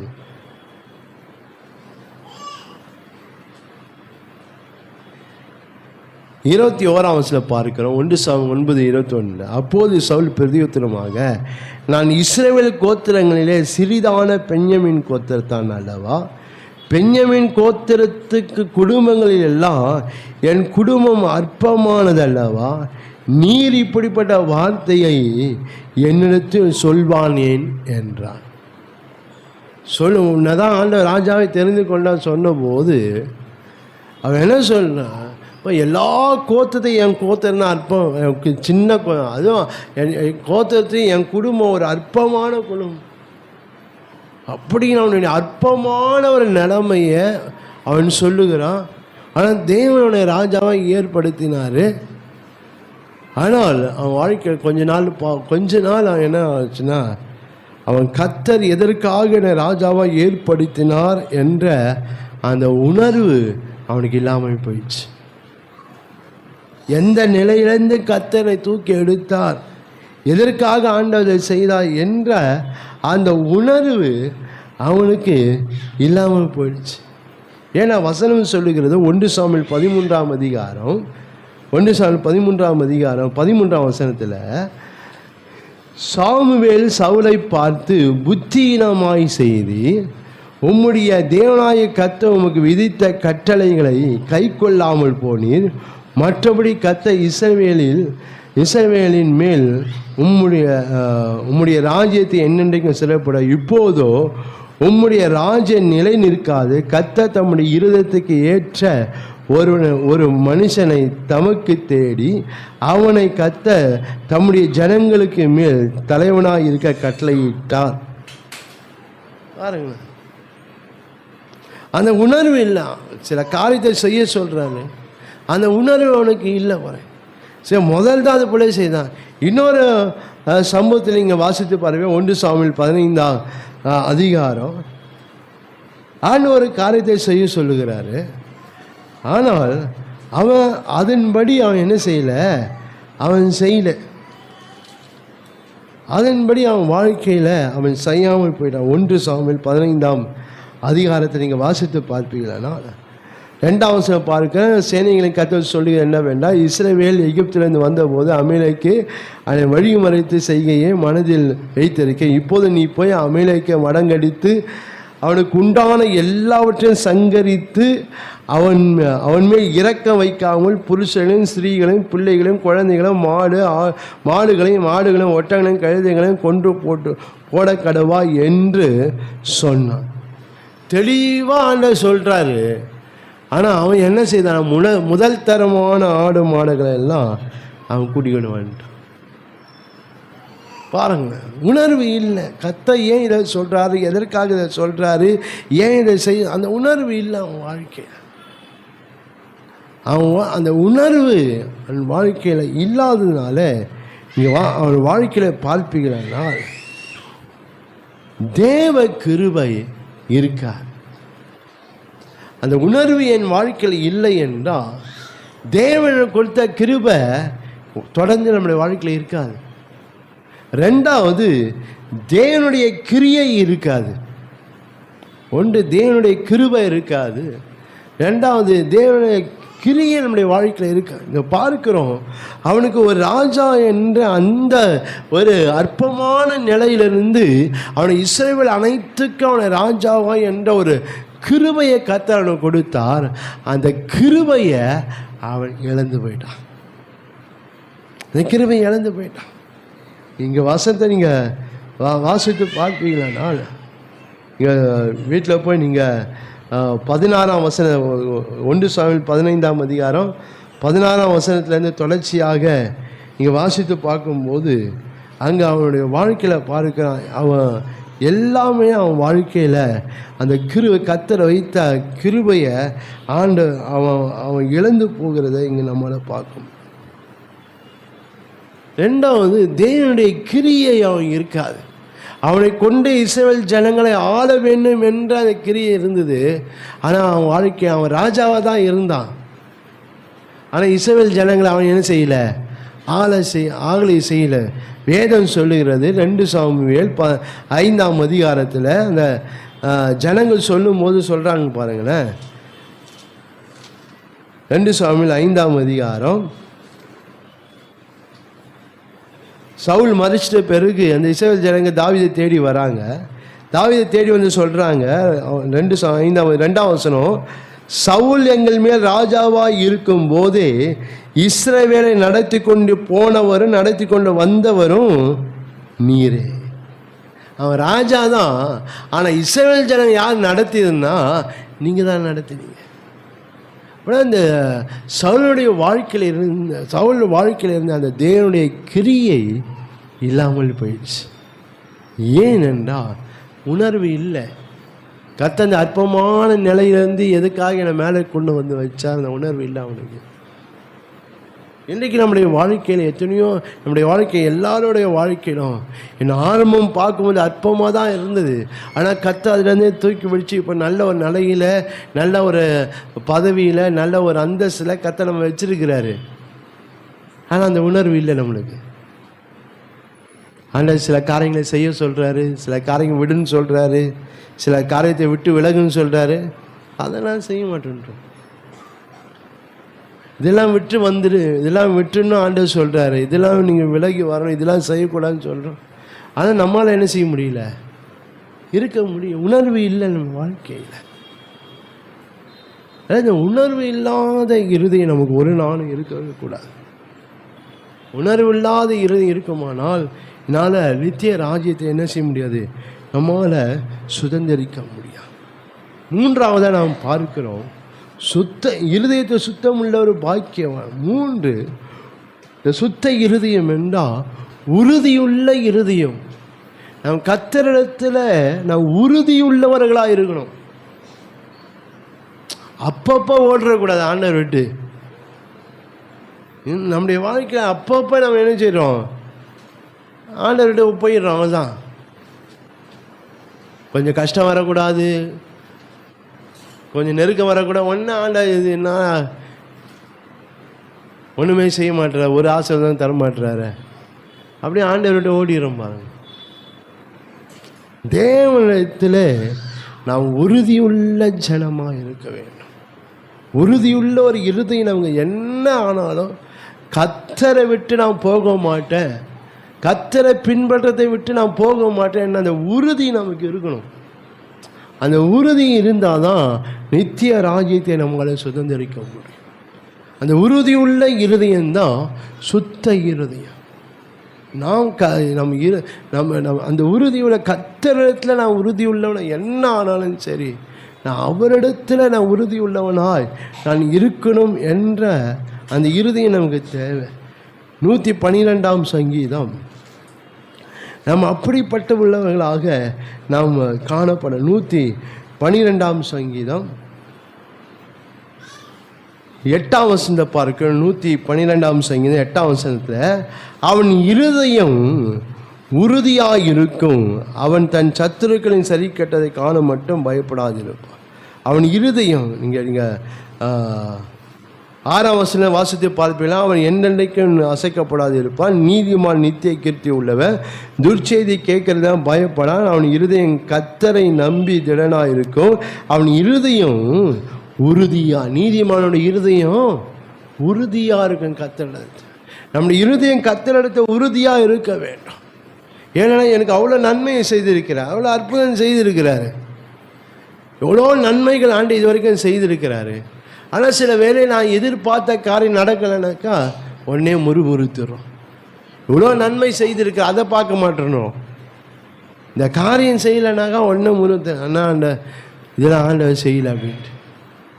இன்றைக்கி நம்முடைய இடத்தை நாம் பார்க்கும்போது நாம் தேவனா அல்ல உலகமா என்று நாம் பார்க்கும்போது நாம் எதை தேர்ந்தெடுக்கிறோம்?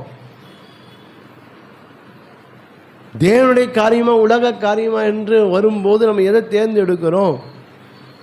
எதில் நாம் காணப்படுகிறோம் என்று பார்க்கணும். ஆனால் இன்றைக்கி அநேக வேளையில் தேவனா உலகமா இல்லை தேவனை காரியமா உலக காரியமாக வந்தால் என்று வருகிற நிலையிலாம் நான் உலக காரியத்தை தான் அதிகமாய் காணப்படுகிறோம். ஏன்னா தேவனுடைய உறுதி இல்லை நம்மளுக்கு. அந்த உலக காரியத்தை விட்டு நாம் தேவனை தேடணும், தேவனை பின்பற்றணும், தேவனோடு இருக்கணும் என்ற அந்த உறுதி நம்முடைய வாழ்க்கை இல்லாமல் இருக்குமா? ஏசாயா 26ஆம் அதிகாரம் 3ஆம் வசனத்தை பார்க்கிறோம். உம்மை உறுதியாய் பற்றி கொண்ட மனதுடையவன். உறுதியாய் பற்றி கொள்கிற மனம் அல்லது இருதயம் நமக்கு தேவை. ஆண்ட உறுதியாக பற்றி கொள்ளணும். என்ன ஆனாலும் ஆண்ட ஒரு நாளாக விட மாட்டேன். என்னை ஆசீர்வதிக்கிறாரோ இல்லையோ, என்னை உயர்த்துகிறாரோ இல்லையோ, என்னை மேன்மைப்பட இல்லை, நான் ஆண்டவர் விட மாட்டேன். ஏன்? அவர் ஆண்டவர். ஹல்லேலூயா. அவர் தேவனாக இருக்கிறார். நாம் அவர் தருகிற இந்த ஆசீர்வாதத்துக்காக நம்ம என்ன செய்யக்கூடாது? அவரை பின்பற்றக்கூடாது. அவர் தருகிற மேன்மைக்காக எல்லாமே தருவார், அதற்காக நாம் பின்பற்றக்கூடாது. அவர் தேவனாக இருக்கிறதுனால நாம் அவரை பற்றி கொள்ள வேண்டும். ஹல்லேலூயா. அவர் உண்மையுள்ள தேவன், உயிருள்ள தேவனாக இருக்கிறதுனால அவரை நாம் பற்றி கொள்ள வேண்டும். இந்த ஒரு நன்மை தராரன்ட்டு அதற்காக ஆண்டவர் ஒரு நாள் என்ன செய்யக்கூடாது? வசனம் செய் இம்மைக்கு மாற்று நான் இருப்பதுக்கு தேவன் நம்மை அழைக்கல, நாம் மறுமைக்கு வரும்படியாக தான் கர்த்தர் நம்மை அழைத்திருக்கிறார். ஹல்லேலூயா. சில வேளையில் ஆண்டவர் கொடுக்குற அந்த நன்மையைக்காக நம்ம என்ன செய்கிறோம்? ஆண்டவர் பற்றி கொடுக்குறோம். அந்த நன்மையை நிறுத்திட்டால் நம்மளை நிறுத்திடுவோம் ஆண்டவரை. நன்மையை ஆண்டை நிறுத்திட்டால் நம்மளை ஆண்ட தேடத்தை நிறுத்திடுறோம். நாம் அதற்காக ஆண்டவர் என்ன செய்ய பற்றி கொள்ளக்கூடாது. அவர் தேவனாக இருக்கிறார். அவர் எனக்காக ரத்தம் செஞ்சிருக்கிறார். அவர் எனக்காக மரித்திருக்கிறார். அவர் என் பாவங்களை மன்னிச்சிருக்கிறார்.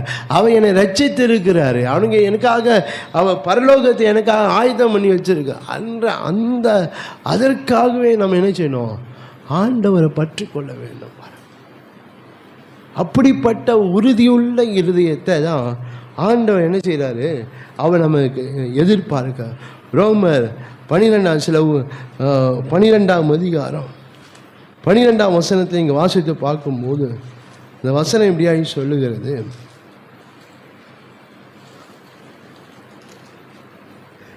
நம்பிக்கையிலே சந்தோஷமாயிருங்க, உபத்திரத்தை பொறுமையாருங்கள், ஜபத்திலே உறுதியாய் தரித்திரை. ஆண்டவரோட ஜபத்தில் உறுதியாய் நாம் தரித்திருக்கிறவளாக இருக்க. அந்த உறுதி ஆண்டவரோட அந்த உறுதியை விட்டு நம்ம என்ன செய்யக்கூடாது? நாம் ஒரு நாள் நாம் விலகி போகக்கூடாது. 1 கொரிந்தியர் 15ஆம் அதிகாரம் 58ஆம் வசனம்.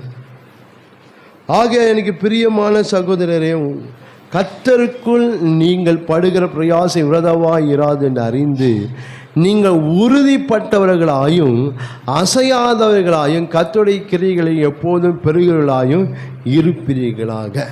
நீங்கள் உறுதிப்பட்டவர்களாக இருப்பீர். கர்த்தருக்குள்ள உறுதி வேரூன்றப்பட்ட ஜனமாக இருக்கணும். நம்ம கர்த்தருக்குள்ள அது போல காணப்படணும்.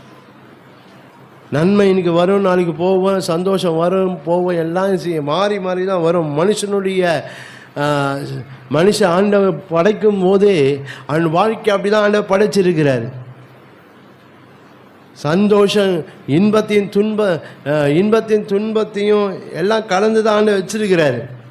ஏன்னா நாம் எப்படிப்பட்டவன் நமக்கு தெரியும். ஆண்டவர் நான் யார், நம்ம எப்படிப்பட்டவங்க, நம்ம என்னென்னா வேலை செய்வோம் எல்லாம் ஆண்டவர் தெரியும். அதனால தான் படைக்கும் போது எல்லாத்தையும் ஆண்டவர் சேர்த்து இந்த சரீரத்தில் வச்சிருக்கிறார். இன்பத்தையும் துன்பத்தையும் வியாதியும் சுகத்தையும் எல்லாம் வச்சிட்டாரு. மனுஷன் சாகும் போது தான் என்ன செய்கிறான்? தேவனை நினைக்கிறான். அது வரைக்கும் என்ன செய்ய மாட்டேன்றான்? நினைக்க மாட்டேன். இந்த வியாதி வரும்போது தான் நினைக்கிறான். இந்த வியாதி இல்லைன்னு வச்சுக்க, யார் யா நீ அப்படின்னு கேட்டுருவோம். அதனால தான் மனுஷனுக்குள்ள என்ன வச்சிருக்கிறாரு, வியாதி எல்லாத்தையும் வச்சிருக்கிறார். இந்த துன்பம் மாறி மாறி தான் வரும். சந்தோஷமே இருந்தாக்கா வேலைக்கு நம்ம வாழ்க்கை ஆசீர்வாதமாக இருக்காது. துக்கமே இருந்தால் நம்ம வாழ்க்கை, சும்மாவே சக்கரை சாப்பிட்டா என்ன ஆகும், சக்கரை வியாதி தான் வரும். சும்மாவே காரமே சாப்பிட்டா என்ன செய்வேன், ரத்த கொதிப்பு தான் வரும். காரம் புளிப்பு எல்லாம் அப்போ சாப்பிட்டா தான் சரி நல்லா இருக்கும். அது போல தான் நம்ம ஆண்டவர் வச்சிருக்கிறேன்.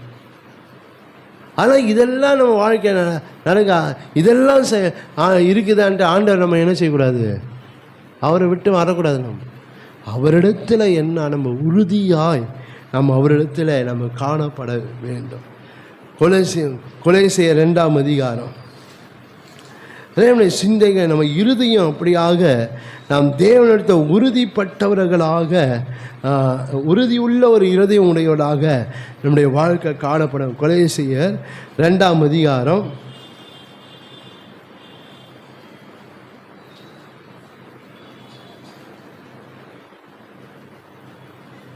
5ஆம் வசனம் பாருங்கள். சரீரத்தின்படி நான் தூரமாக இருந்தோம், ஆவியின்படி உங்களுடன் கூட இருந்து உங்கள் ஒழுங்கையும் கிறிஸ்துவின் மேல் உள்ள உங்கள் விசுவாசத்தின் உறுதியும் பார்த்து சந்தோஷப்படு. விசுவாசத்தில் நம்ம எப்படி இருக்கணும், நம்ம உறுதி உள்ள ஜனங்களாய்.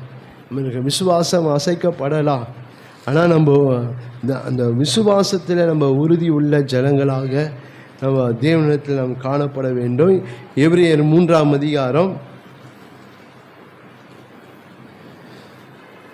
எபிரேயர் 3ஆம் 14ஆம் வசனம் பாருங்கள்.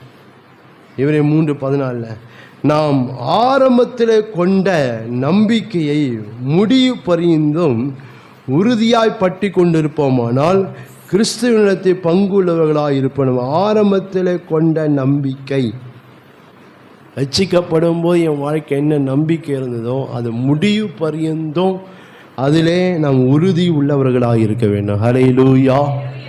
இன்றைக்கு ஆரம்பத்தில் கொண்ட அந்த நம்பிக்கை இப்போ பார்த்தா அது எங்கேயோ போயிடுச்சு. அது ஆண்டவர் மேலே நம்பிக்கையா அதெல்லாம் போயிடுச்சு. அதெல்லாம் ரட்சிக்கப்படும் போது நம்ம எப்படி நம்பிக்கையாக இருந்தோம், எப்படிப்பட்ட நம்பிக்கையாக இருந்தது நமக்கு. அநேக வேலை சொல்கிறது அதுதான். நான் ஆரம்பத்தில் ரட்சிக்கப்படும் போது எப்படிப்பட்ட நம்பிக்கை இருந்துன்னா, இந்த பில்டிங்கில் குதினா குதிச்சிடுவோம், அது போல் நம்பிக்கை இருந்தது. ஏன் குதிக்க சொல்கிறது அவர் தான், ஆனால் அவர் என்ன செய்வார், காப்பாற்றுவார். ஆனால் இப்போ சொன்னாக்கா 10 கேள்வி கேட்டுன்னு இருக்கிறோம். காப்பாற்றுவீங்களா, காப்பாற்ற மாட்டாரா, 10 கேள்வி அவருக்கு கேட்டுன்னு. ஏன் நம்பிக்கை போயிடுச்சு, நம்மளுக்கு நம்பிக்கை இல்லை.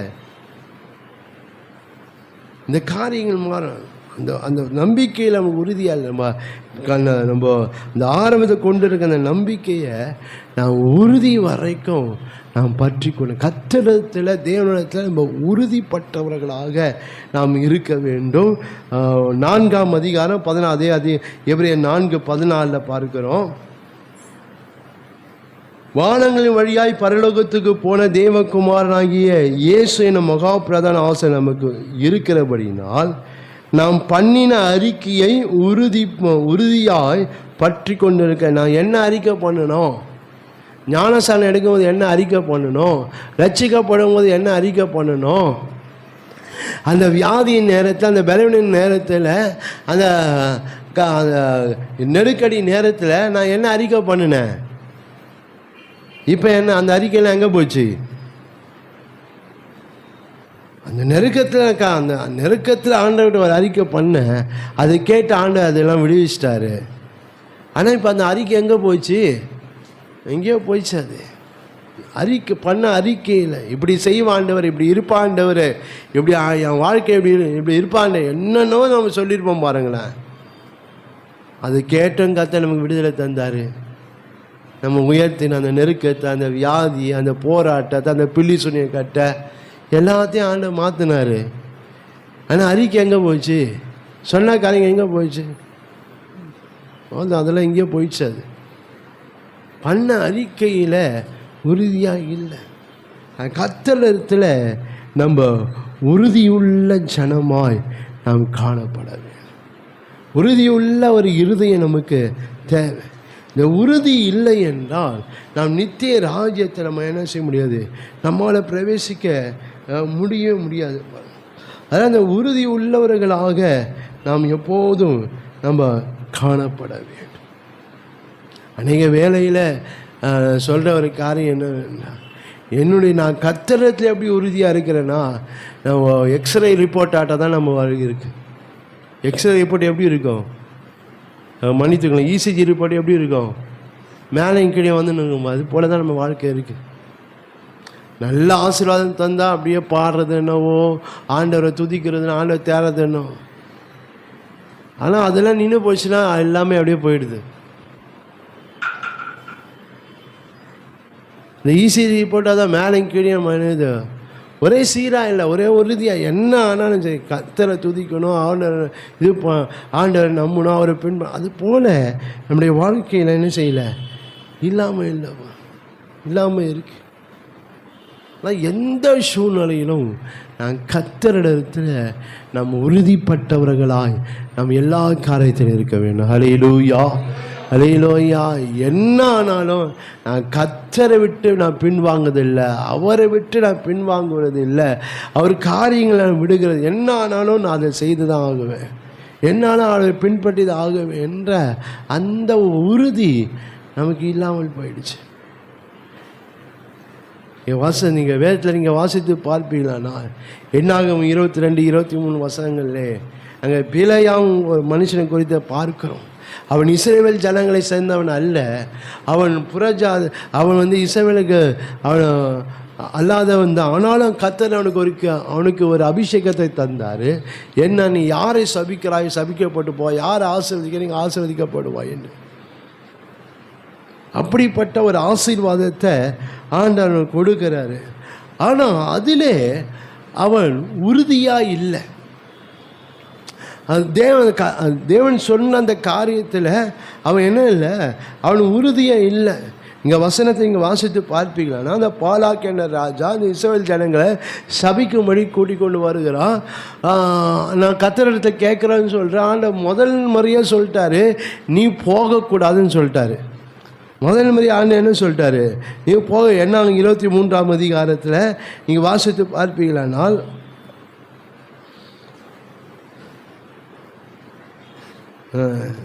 என்னாகும் 22ஆம் அதிகாரத்தில், 22ஆம் அதிகாரத்தில் நீங்கள் பார்க்க ஆண்டவர் முதல்ல சொல்லிட்டாரு நீங்கள் போகக்கூடாதுன்னு சொல்லி 22:10 பார்க்கிறோம். அந்த வசனத்துலேருந்து நீங்கள் தொடர்ச்சியாக நீங்கள் வாசித்து பார்க்கும்போது அங்கே பார்க்கும்போது 12ஆம் வசனம், தேவன் பிழையை நோக்கி, நீ அவர்களோடு கூட போக வேண்டாம், அதோட நீ போக வேண்டாம்னு சொல்லிட்டார். முதல்ல சொல்லிட்டாரு. ஆனால் 2ஆவது தடவை இந்த பாலாக்கு அனுப்பும் போது 2ஆவது தடவையும் கேட்குறேன். அவனை கோபத்தோடு தான் சொல்லிட்டாரு, இங்கே உனக்கு நான் உன்னை என்ன செய்யலை, அனுப்பலை, அவனுக்கு விருப்பம் இருந்தால் நீ போ அப்படின்னு சொல்லிட்டான். அவன் என்ன செய்கிறான், கிளம்பிட்டான். அவன் போகிறது ஆண்டவருக்கு எப்படி இருந்ததான் நீங்கள் வசனத்தை நீங்கள் வாசித்து பார்க்கும்போது நீங்கள் பார்ப்பீங்களானால் 22ஆம் வசனம், அவன் போகிறதுனால தேவனுக்கு கோபம் உண்டது. கர்த்தரிடத்தில் உறுதியாக இல்லைங்க. ஒரு காரியத்தை சொன்னால் அது ஆண்டவர் மாற மாட்டாருன்னு தெரியும், ஆனால் அதில் அவன் உறுதியாக இல்லை. அவன் போகிறான். ஏன்? அவன் பாலாக்கு சொன்ன, நான் உன்னை மிகவும் கனம் பண்ணு. பணம் இன்றைக்கு நம்முடைய வாழ்க்கையில் இது போல் சில உலக காரியங்கள் வந்தாக போயிடுறான் அப்படியே ஆண்டவரெல்லாம் விட்டுட்டு. இன்றைக்கி அது போல தான் காரியங்களும் இருக்குது.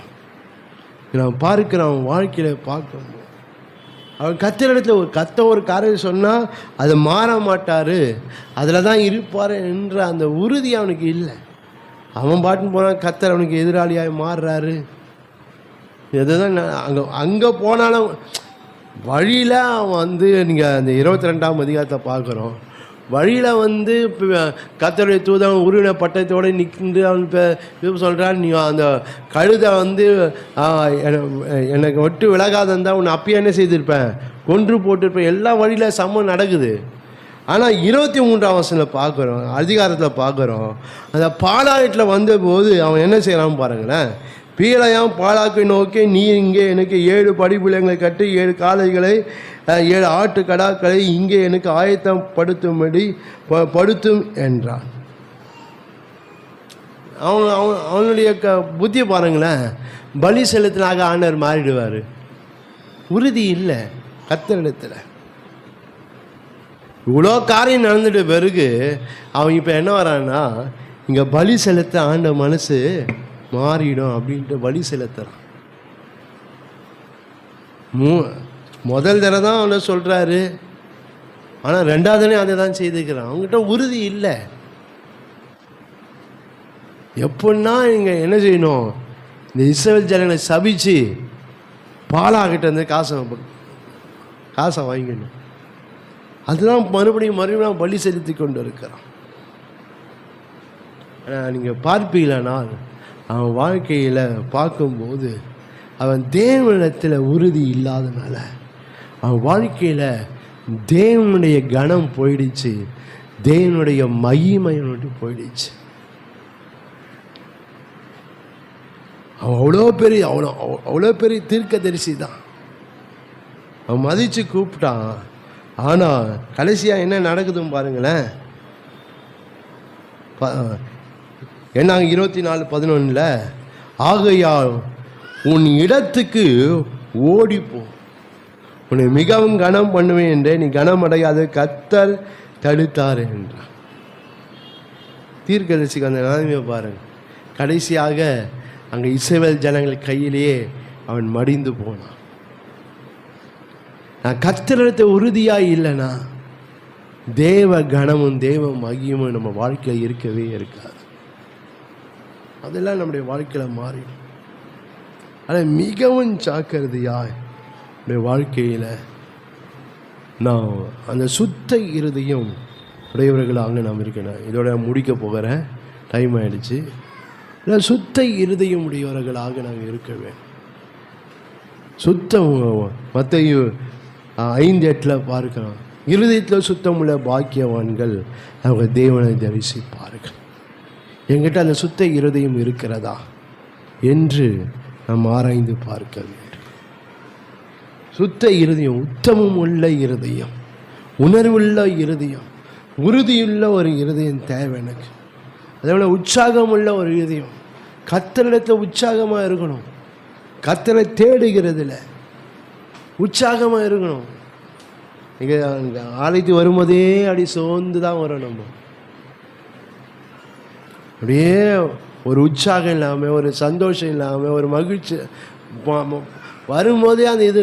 ஆனால் இதே வந்து எங்கன்னா வெளியே போனாக்க அப்படி முகத்தை வச்சுன்னு போவோமா பாருங்களேன். எல்லாம் சொந்தக்கார விட்டு அப்படி முகச்சி வச்சு போவோமா? ஆனால் சர்ச்சைக்கு வந்தால் தான் அப்படியே கப்பலே கவிழ்ந்தா மாதிரி நான் வந்துன்னு இருக்கணும். சர்ச்சைக்கு வரும்போதே எப்போ முடிப்பார், எப்போ முடியும், வரும்போதே அந்த சிந்தையோடு தான் வந்துன்னுக்கிறோம். உற்சாகம் இல்லை. உற்சாகமாய் கொடுக்கறதுல கர்த்தர் பிரியமா, உற்சாகமாக இருக்கிறது ஆண்டவர் பிரியமாக இருப்பார். இனி கர்த்தரை தேடுகிறதுல, கர்த்தரிடத்தில் இருக்கிறத, கர்த்தரோடு ஐக்கியமாக இருக்கிறதுல, கர்த்தரோடு நம்ம ஒரு ஆழமான உறவில் இருப்பதில் ஒரு உற்சாகம் இல்லை நம்மளுக்கு. நான் இதே வெளியே போனாக்கா எப்படி போவோம் பாருங்க. ஆனால் சர்ச்சைக்கு வரணுனாக்கா சர்ச்சைக்கு கிளம்பு கிளம்பு கிளம்பு போனோம். வெளியே போனால் சொல்ல தேவையே இல்லை, கரெக்டு கன் டைமில் நிற்பாங்க. கர்த்தரை காரியங்களே உற்சாகம் நம்ம வாழ்க்கையில் இல்லை. அப்படிப்பட்ட இருதயம் நமக்கு ஒரு இருக்கும். உற்சாகமுள்ள ஒரு இருதயம் நமக்கு தேவை. அது மாத்திரம் இல்லை, உயிர் உள்ள ஒரு இருதயம். என் இருதயம் ஒரு உயிர் உள்ளதாக இருக்கணும். ஒரு உயிர் உள்ளதாக இருக்கணும்னா என் இருதயத்தை ஒரு அக்கினி இருந்து கொண்டே இருக்கணும். என் இருதயத்தை ஒரு அனல் இருந்து கொண்டே இருக்கணும். நமக்கு இன்னைக்கு அனல் இல்லாமல் குளிர் இல்லாமல் வாந்தி பண்ணி போட்டுருவோம் ஆண்டவர் சொல்கிறார். வேதம் நம்ம அனலாக இருக்கணும். நம்ம எப்போதும் கர்த்தருடைய காரியங்களிலே ஒரு அனலாக இருக்கணும். சபைக்கு போனோன்னா டக்குனுங்க என்ன செய்யணும், கிளம்பிடணும். பாருங்களேன், சபைக்கு போன டக்குன்னு கிளம்பிடணும். ஆனால் சபை விட்டோன்னா டக்குன்னு கிளம்பி போயிடுறீங்க வீட்டுக்கு. பார்க்குறதே அப்படியே காணாம போயிடுறீங்க.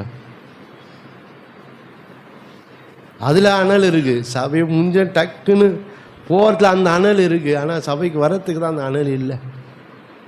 இன்றைக்கி நம்ம இருதயத்தில் கர்த்தருடைய காரியங்களிலே நம்ம அனல் உள்ளவர்களாக அந்த அக்கினி நமக்குள்ளே இருக்கணும். ஆவியில் அனலாக இருங்கள் என்று வேதம் சொல்லுது. கர்த்தருடைய காரியங்களிலே, கர்த்தருக்கு செய்கிறதுல, கர்த்தருடைய ஊழியங்களிலே எல்லாமே ஒரு அனலாக இருக்கணும் நமக்கு. அதுதான் ஆண்டவர். இது அந்த சுத்த இறுதி, அதுதான் சுத்த இறுதி. நீ கர்த்தருடைய காரியம் வெது வெதுப்பாக நம்ம காணப்படும். இதெல்லாம் கர்த்தர் மாற்ற விட செபிக்க போகிறோம். ஹல்லேலூயா. கர்த்தரை துதிக்கிறதுல ஒரு அனல் இருக்கணும், ஆராதிக்கிறதுல ஒரு அனல் இருக்கணும், வேதம் வாசிக்கிற ஜெபம் பண்ணுறது அதெல்லாம் ஒரு அனல் இருந்துக்கணும். எப்போ வேணுமானாலும் ஜெபிக்க ஆயத்தமாக இருக்கணும். ஆனால் வீட்டில் ஜெபம் பண்ணுறதுக்கு கூப்பிட்டு நம்மளே சோர்ந்து போயிடுவோம். பாருங்கள், ஜெபத்துக்கு வாங்க, குடும்ப ஜெபம் பண்ணலாம், இது பண்ணலாம். அப்படியே ஜெபம் பண்ணி சோர்ந்து போகிறது இல்லை, இப்படி கூப்பிட்டே சோர்ந்து போயிடுவோம். பாருங்கள், அப்படி இருக்கும். எந்த நேரத்தில் நம்ம கர்த்தருடைய வேதம் வாசிக்கிறதுல, ஜெபிக்கிறதுல, தேவனை தேடுகிற ஆலயத்து வருகிறதுல, ஜெபத்துக்கு வருகிற ஒரு அனல் நமக்கு இருந்து கொண்டு எப்போ போவோம் அப்படின்ட்டு. ஸ்தோத்திரம் ஆண்டவரே. ஹல்லேலூயா. ரபா ஷாலா தோராபா கபாதியாந்தரா ரீபாலா தோராபா ஷபாதியான். சுத்தம் இருதயம் உள்ளவர்கள், இருதயத்தில் சுத்தம் உள்ளவர்கள் பாக்கியவான்கள், அவர்கள் தேவனை தரிசிப்பார்கள். எனக்கு என் இருதயம் சுத்த இருதயமாக இருக்கணும். ஷபாலா தோராபா. தேவன் விரும்புகிற, தேவன் எதிர்பார்க்கிற சுத்த இருதயம் நமக்கு தேவை. உத்தமம் உள்ள ஒரு இருதயம், உணர்வு உள்ள ஒரு இருதயம், உறுதி உள்ள ஒரு இருதயம், உற்சாகம் உள்ள ஒரு இருதயம், உயிர் உள்ள ஒரு இருதயம் நமக்கு தேவை. ரீமாலா தோராபா ஷபாராபா. அப்படிப்பட்ட சுத்த இருதயம் உள்ளவர்களாக இருந்தாதான் நாம் அந்த தேவனை தரிசிக்க முடியும். அந்த தேவன் எனக்காக ஆயத்தம் பண்ணி இருக்கிற அந்த நித்திய ராஜ்யத்தை நம்மளால் சுதந்திரிக்கவும் முடியும். இல்லை என்றால் என்னால் அந்த நித்தியத்தை என்னால் சுதந்திரிக்க முடியாத ஒரு நிலையிலே நாம் தள்ளப்படுக வேண்டிய சூழ்நிலையிலே காணப்பட்டோம். அதான் இந்த நாளே நாம் விழித்து கொண்டு கர்த்தரிடத்தில் முழு இருதயத்தோடு, வசனம் சொன்னதுபடி ரீபாஷால் அதோரா வாக்கா பாபா, வஸ்திரங்களை அல்ல இருதயங்களை கிழித்து கொண்டு கர்த்தரிடத்தில் திரும்பவும் என்ற வசனத்தின்படியே நாம் தேவனிடத்தில் முழு இருதயத்தோடு, முழு மனதோடு, முழு உள்ளத்தோடு கர்த்தரிடத்தில் நாம் திரும்ப வேண்டும். வேளனை கர்த்தரை விட்டு பின்வாங்கியிருப்பாயானால் இந்த காலவேளை கர்த்தர் உன்னோடு பேசி கொண்டு இருக்கிறார். கர்த்தரை விட்டு நீ போயிருப்பீர்களானா, கர்த்தர் அன்பை விட்டு நீ விலகி இருப்பீர்களானா, கர்த்தர் உங்களோடு பேசி கொண்டு இருக்கிறார். ரபாஷாலா தோராபா கபாதியாந்தராக்கா ரீமாலா தோராபா ஷபாலா தோராபா கபாரா தோராபா கபாராபா. நீ என்னிடத்தில் மனம் திரும்பு. ஹல்லேலூயா, ஹல்லேலூயா. ரபாஷாலா தோராபா ரிகந்தராலா தோராபா கபாராபா. நான் கர்த்தரிடத்தில் மனம் திரும்பணும் நம்ப. ஹல்லேலூயா. ஒருவேளை நான் பின்வாங்கி போயிருக்கணும். ரீபாலா தோராபா ஷபாலா தோராபா கபாதியாந்தரா. அது கர்த்தரிடத்தில் நெருங்காமே நான் தூரமாய் நின்று கொண்டு இருக்கலாம். பாஷாலா தோராபா. நான் கர்த்தரிடத்தில் மனம் திரும்பி அவரோடு நாம் நெருங்க வேண்டாம். அவரோடு நெருங்கி ஜீவிக்க, அவரோடு இணைந்து ஜீவிக்கிற ஒரு வாழ்க்கை நமக்கு தேவை. ஒரு ஆழமான ஒரு உறவு, ஒரு ஆழமான ஒரு ஐக்கியம் நமக்கு ஆண்டவரோடு தேவை. லீமாதியாந்தராக்கவா. ஆண்டவரே, நீ அப்படி செய்ய போகிற கிருபைகளுக்காக ஸ்தோத்தரிக்கிறோம். இதை பார்க்க கேட்குற ஒவ்வொருவரோடு கர்த்தர் நீங்கள் பேசியிருக்கிறேன். கர்த்தர் ஆண்டவரே, அன்றைக்கி தாவி ஜெபித்தது போல இன்றைக்கு நாங்கள் ஜெபம் பண்ணுறோம். சுத்த இருதயத்தை என்னிலே சிருஷ்டிங்க ஆண்டவர். நம்ம ஜெபம் பண்ணலாமே எல்லாரும். ரபா ஷாலா தோராபா. ஆண்டவரே, சுத்த இருதயத்தை என்னிலே சிருஷ்டிங்க ஆண்டவரே. கல்லான இருதயத்தை எடுத்துட்டு சதையான இருதயத்தை தருவேன்னு சொன்னவ, அதை எனக்கு தாரும் ஆண்டவரே. அதை என் வாழ்க்கையில் எனக்குள்ள செய்யுங்க ஆண்டவரே. ரீபாலா தூராபா ஷபாராபாராபா. நான் சுத்த இருதயத்தை உடையவனாய் நான் மாற விரும்புகிறேன் ஆண்டவரே. என்னை மாற்றுங்க, என்னை மாற்றுங்க. ரீபாலா தூராபா ஷபாலா தூராபா. ஜபம் பண்ண விரும்புகிறீர்கள், நீங்கள் ஜபம் பண்ணுங்க. ஹல்லேலூயா, ஹல்லேலூயா. நான் சுத்த இருதயத்தோடு இருக்க விரும்புகிறேன் ஆண்டவரே. எனக்கு அந்த சுத்த இருதயமா ரீபா உணர்வுள்ள, ஆனால் உத்தமம் உள்ள, உறுதி உள்ள, உற்சாகம் உயிர் உள்ள இருதயமாக எங்கள் சுத்த இருதயத்தை அது என்னிலே சிருஷ்டிங்க ஆண்டவரை. ராபா ஷபா ராபா லாதோராபா. என்னை புது சிருஷ்டியா என்னை மாற்றுங்க ஆண்டவரை. என்னை இன்னுமா என்னை புதுப்பிங்க ஆண்டவரை. இன்னுமா என்னை மறுரூபப்படுத்துங்க ஆண்டவரை. ரீபாலா தோராபா. ஆண்டவரே, என்னை உயிரடைய பண்ணுங்க ஆண்டவரே. என் ஆவியை உனக்குள்ள வைப்பேன், நீ உயிர் அடைவீர்கள்னு சொன்னீங்களே ஆண்டவரே. கர்த்தர் அந்த காரியத்தை ஆண்டவர் செய்தாண்டவர். நீ எங்களை ஆசீர்வதித்தாண்டவர். தொடர்ந்து எங்களை நடத்துங்க, பெரிய காரியங்களை செய்யுங்க. இயேசு கிறிஸ்துவின் நாமத்தில் ஜெபிக்கிறோம் பிதாவே. ஆமென், ஆமென், ஆமென். ஹல்லேலூயா.